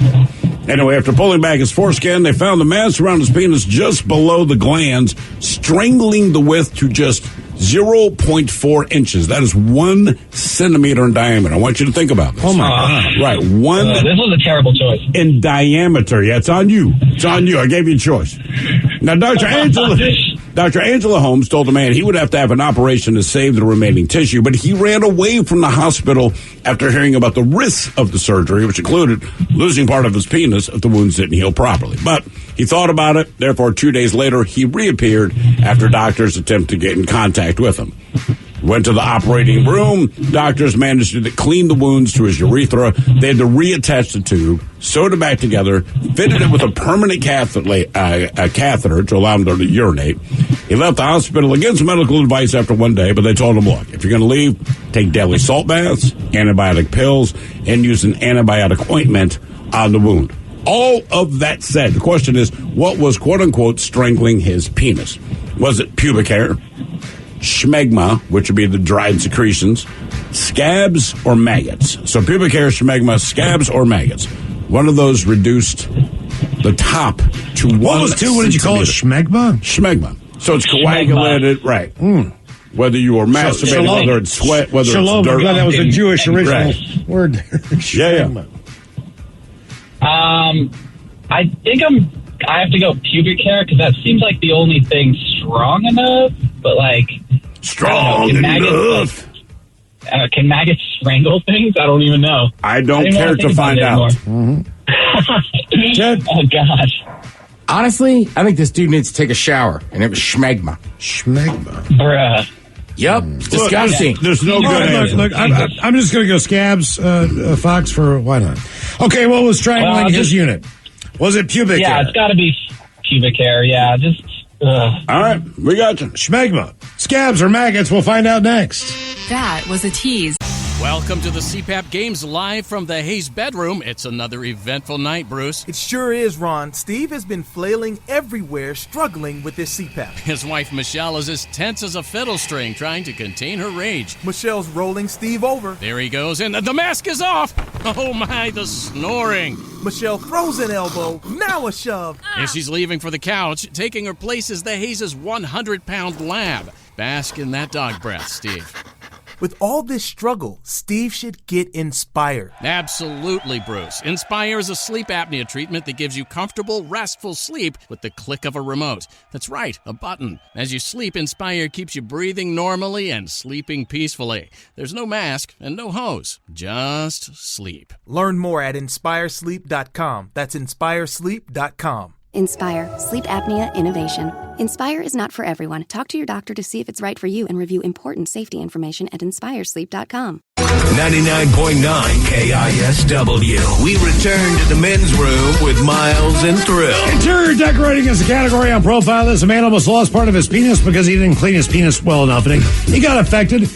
Something did accumulate underneath his foreskin, and it was kind of strangling the unit there. Tightly. Up to, it was 1 centimeter in diameter. So and people are giving me grief for the story, and I go, look. I had to reset it over Pearl Jam. This way. Now here's some Pearl Jam. That's Pearl Jam's goal in life. Certainly was that. But like, hey man, that's the story that was out there. I do not wish to see this. The good news is it wasn't anything ridiculously kinky. It was just bad hygiene. It was very bad hygiene. But that's not good either. So what was causing his the top of his unit there to be kind of strangulated? Pubic hair, schmegma, scabs, or maggots? First of all, Miles, many people pointed on it's smegma. Smegma. No H. Oh, just smegma, not schmeg. Sorry. Smegma. Shalom. Our bad. Anyway, so that is a question we posed to you, Fox. Let us start with E. Ted Smith. We went with smegma. No, sorry, it was not smegma.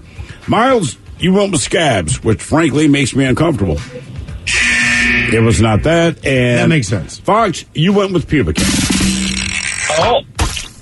Oh, Fox, you knew trim that stuff up when you get home. Oh, yeah. If you knew that much, you got to go home and do a little manscaping. Fox knows his unwashed penis. Exactly. I was going to say, like, if your pubes are that long where you know the answer that to is that so right gross. away. Yeah, that's the thing. The pubic hair had actually grown so long, it had wrapped around, become matted, it started strangling. You know, if my stuff down there was that long, I'd do cornrows. What? Yeah, it's just like I can't imagine anybody's hair being that long. So that's just awful. You split it down the middle, do pigtails or cornrows. I do pigtails. Oh my God, it's Pippi Longstocking. Now for all TV news all time for TV Time with 10. And now, because your pathetic life is confined to countless hours in front of a talking box, the Men's Room presents TV Time with Ted. All right, your choices today, of course, you got the Jimmys. Jimmy Fallon and Kimmel. Seth Meyers. Trevor Noah. Or Ted Smith. Is it Ted or is it late night? It is right there. The title guys that teams and talents and writers help them come up with monologues each and every night. Then it's up to you to determine, is this an actual late night joke? And from whom? Or could it be a The Ted Smith original? That was another one, Mike. I get so used to saying, or Ted Smith. And then Miles would throw a look at me and be like, I should hit that button. It was a life-changing weekend for some person in Illinois who purchased the winning ticket for the over $1 billion Mega Millions jackpot. The winner hasn't come forward yet, so they're either contacted financial experts or they're home and like, crap, where is it? No one turn on the washing machine. Say Fallon. Kimmel.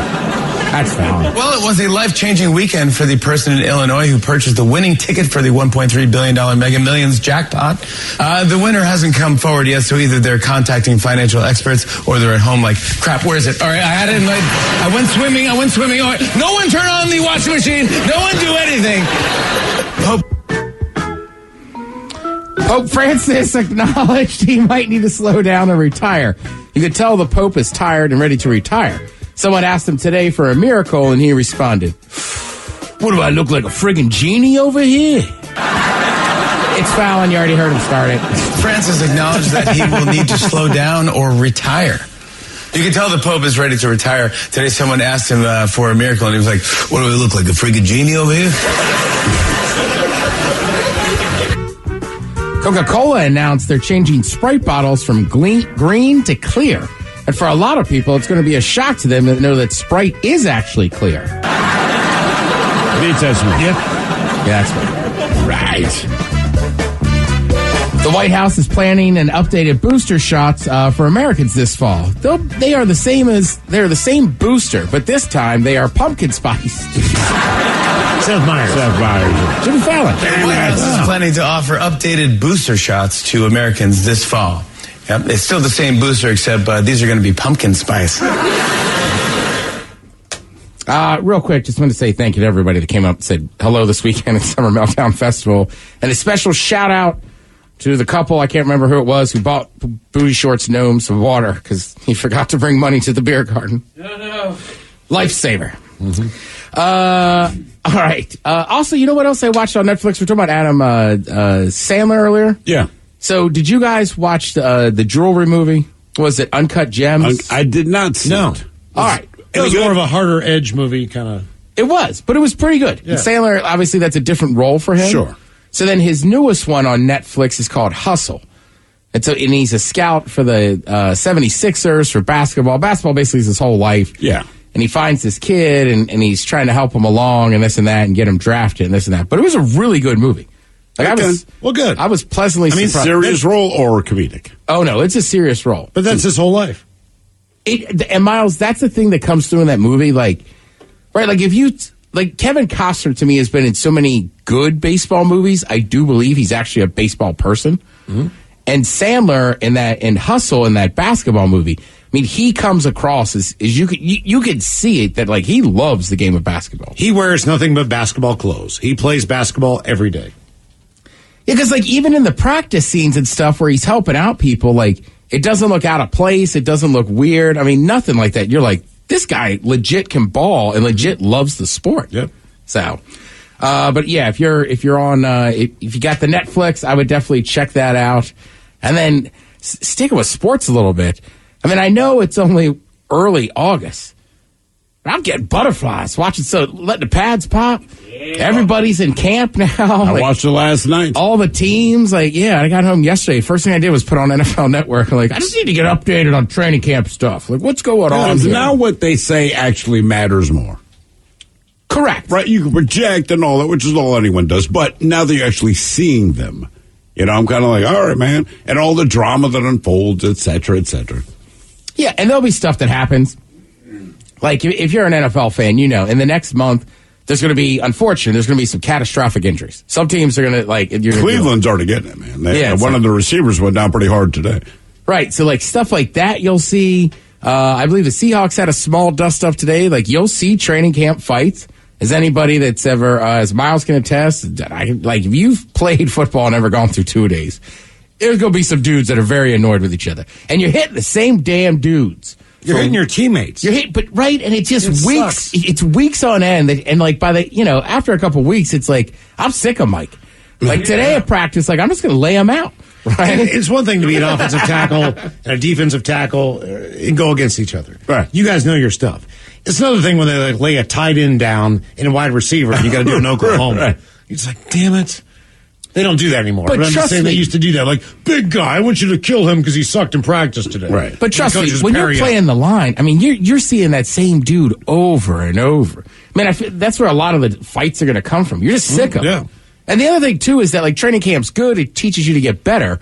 But sometimes if somebody's just getting the best of you, like, you might not get them all camp. You got to go see them every day. Also, you realize as an offensive player the vulnerability of your defense. So if you're really good, correct, you should go over to the defensive coordinator and go, hey, by the way, you guys are leaving the middle wide open. You're cheating the safety. Bring the guy, like, our defense sucks. Because if I can beat it. And then there's like a so-so offensive lineman. You take one play off, and then he won't shut up about how he blocks you. Yeah.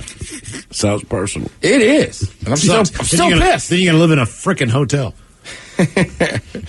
All right, I know Mike and I have Throw Miles. Have you seen Squid Game yet? No. Okay. You should watch it. Half the world did. It's the most popular show ever on Netflix. Yeah. That's it, really. Yeah, Stranger Things is right there. Do you have the latest from BTS? I do not. Most popular band in the world. Sold almost 1 billion copies. All right, I'm just saying. Well, now, if you've ever we're interested in Squid Game, there's a new way you can kind of play it without your actual life being on the line. There's an immersive game experience coming out next month. No thanks. In 9 cities across the country. It'll be like a 60-minute game for groups of up to 6 people. The people participating will wear a visor that tracks their motion and using touch screens to complete 6 challenges from the show, like red light, green light, and another game they played. Kick the can. What was I going to say? Players must survive each challenge to advance in the game. If they fail and lose in virtual, they'll lose a virtual life. And when they win, it puts money in the piggy bank. Oh. It's coming out in September. Right. Booking's already open. If you want to see immersivegamebox.com to see if it's headed to your city. No one's really dying. No, nobody's really dying. I don't think you're really winning a ton of movies. I'm going to try. I'm probably not going to be able to hit it either. Dalgona? That would be a Mike one. That would be a Mike one. I don't know. Yeah. I mean, I'm not familiar with the game. What else? Stranger Things. So Metallica. I call it my penis dead. Actually, I got to start watching this show.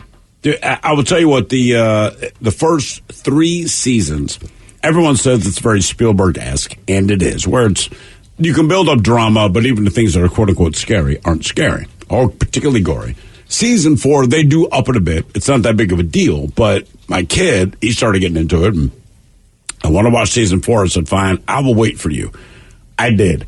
It's such a significant departure from the first 3. I'm like, oh. And it's not like TNA. It's not that kind of crap, but just what they're willing to show you visually on the TV. I'm like, yeah, his mind is blown. Also, all the gifts of the dumpster fires going down the street. You know, like the dumpster is actually on fire and rolling down the street. That's one note of Ryder to me. Like if she ever come up, you want to go to dinner? I'm like, yes, yes. I know you're crazy. That's why I like her. I love you. Well, they had a whole thing with Metallica, so now a lot of people that great scene, never into Metallica are really into Metallica. So Joe Quinn from Stranger Things, he went and got to meet Metallica. They invited him backstage at Lollapalooza. James said, "Look, I'm a big fan of the show since season 1. My kids and I, it's a bonding experience for us. Thanks for doing our song Justice, by the way. You definitely did it." Basically, they hung out. And justice for all is what he said. Technically, he's also master of puppets, but you know. I mean, he said our song Justice. Yeah. You know the cool thing about that I mean, I think they can call it Justice. Like, they can call it Talica. I think what's cool is, like, people that did not know the song and think that they invented it for Stranger Things. Someone texted me about that earlier. I'm like, that's fine. If you like the song, you like it good. So, right. But if you're old, like my old ass is, and you know what the song is, based on the time period the show takes place, early 80s, you're like, this is fantastic. It means more because what he's saying is no one knows this band, and in the moment he's in, I'm going to play the heaviest stuff that there is. And hell yeah. Also, this is a show that my kids love. So we were talking about it. They're like, Dad, what do you know about Metallica? I'm like, are you kidding me? So, but it's a good introduction. I mean, they're 22 years old. Yeah. So they don't listen to Metallica. So if you learn a band that you never knew before, but even if it's Kate Bush from earlier in the season, which was another song that was probably, I know, Mike, I get it. But if you like that type of music and you're introduced to something that you didn't know, you dive deeper in, right? So it's like an introduction where, you know, absolutely, younger people who did not know that they would even like that. No, but the scene now they're is like, great. Dude, the scene this band sells kicks ass. Not just the song Metallica, man. I mean, the scene hits it. There's nothing wrong with hitting a younger audience and introducing me to your stuff. You know, like, absolutely. Well, it's like I watch Rick and Morty, and they have so many like weird scenes with different songs. That's what got me into Don Henley. Right. If it matters to you, you're like, all right, man. Boys of summer. Right. Thank you, Tim. We appreciate it. You're listening to The Men's Room. Wendy's home-style French toast sticks are so delicious, some are saying that they're better than their mom's breakfast. Excuse me. Did you just say Wendy's French toast sticks are better than my breakfast? Mom, is that you? Answer the question. I said some people are saying that because they're so crispy on the outside and fluffy on the inside and perfect in every way. Uh-huh. And what do you think? I think it's time to tell people to choose wisely. Choose Wendy's sweet and crispy home-style French toast sticks. That's still not an answer. At participating U.S. Wendy's during breakfast hours. The Men's Room returns with Miles and Thrill. Now, let's see what's happening in the real world. All right, here we go. 126 pounds of cocaine. 26 pounds of cocaine washes up on the Florida coast. Meanwhile, a Utah man trying to kill a spider with a lighter turns 60 acres into toast. Woman comes home from vacation to find mama and 17 baby scorpions in her bag. Houston man steals ambulance and a sack of hamburgers he tried to snag. And a man was pulled over by cops. He tried to throw the meth in the river, but he missed and it bounced off a tree back into a cop's feet. It's time for your headlines. Now, it's time to hit the headlines. Here's my car. All right, on top story, we go to Pasco, Florida, where a Ring camera video was posted online. The video shows a couple deputies and a locksmith walking up to the door and gearing themselves up to carry out an eviction. They had just begun drilling into the lock to get inside when the Ring camera popped on with the woman whose belongings were inside, asking them what they were doing. They mentioned that they were serving the eviction that was posted on her door the previous week, but after identifying herself, they realized they were at the wrong house. The crew immediately left and made their way to the proper address. They did pay to have the woman's lock replaced. She was just getting on there because she sees two cops and a locksmith getting in there. She's like, who's in my house? Who's in trouble there? Closest I've come to that, believe it or not, walk up to the door like, hey, there's a package from Amazon. All right. Then I read the label and go like, I need to take this next door. It's okay. Mistakes are made. Well, she even said like, hey man, they said you're getting evicted. That's why we're here. And she goes, that is news to me because I'm a homeowner. Right. And they said we posted it last week. I mean, they were Because, of course, they hear from it from anybody who's about to be evicted. I didn't know about that. Yeah, we told you last week. Hey, but to the credit, they were like, you know what, you're right. Our bad. You're right. Sorry. Whoops. In other news, to Utah for a story that comes around a couple times a year. Police got reports of a fire in the area that had spread understandably quickly in the dry environment, having already consumed 40 acres across the area. Crews descended upon the fire and have been working to put out the blaze. Going to the source, they found a man who admits to having started the fire because of a spider. You guessed it, he tried the old kill it with fire method and started a wildfire. I bet you the spider is still alive. Right. He was arrested and with the added charges after authorities caught him with drugs and paraphernalia. Huh, you don't say. Right. You know, I never understood why Smokey was making such a big deal. Only you can prevent wildfires. Okay, I don't plan to start one. Well, last week, this idiot's who he's talking to. Last week, that guy was cutting his grass in Dallas, right? Yeah. And hit a rock with his lawnmower. Sparked a rock. That sparked 29 houses gone in one neighborhood. But that you understand, you know. I mean, yeah, that makes mistakes sense. happen in that regard. Yeah. If you create a homemade flamethrower for a doggone spider, man. Also, it should not be that dry. Right. Just saying. Mike's right there. You don't need a flamethrower to get rid of a spider. For real. You need a shoe. Let's be honest. I don't think you need a flamethrower, period. No. I don't like spiders, but I have found I have not needed fire. My hand, a punch, my shoe, whatever's closest. Magazine. Yeah, right. Yeah. They're not like resistant to other forms of physical punishment. Right. Back to Florida for another recurring story. Good Samaritans called authorities after they were walking along the coastline of the Florida Keys and came upon a large cache of packages with a good old fun powder inside. They were not good Samaritans or idiots. Authorities seized the stockpile and found it to contain 126 pounds of cocaine, a street value of $2 million. And that is it for your headlines. With that, Mike Hawkins. Thanks, sir. More Men's Room up next. Men's Room Happy Hour exclusively on the Odyssey app. We'll see you there. Yes, indeed. It's all true. In the meantime, well, we be all about this bitch for 180 seconds or so. So until then, please do what you do best. And for Alita's sake, stay beautiful. The Men's Room has been taped before a live studio audience. Wardrobe and makeup provided by Mantastic Limited. This has been a presentation of the Men's Room Radio Network. Oh, man! A Double Flush production. Welcome to the CPAP Games live from the Hayes bedroom. It's another eventful night, Bruce. It sure is, Ron. Steve has been struggling with his CPAP. His wife, Michelle, is trying to contain her rage. Michelle throws an elbow. She's leaving for the couch. Steve should get Inspire. Absolutely, Bruce. Inspire is a sleep apnea treatment that gives you comfortable, restful sleep with the click of a remote. There's no mask and no hose. Just sleep. Learn more at InspireSleep.com. Inspire is not for everyone. Talk to your doctor to see if it's right for you and review important safety information at InspireSleep.com.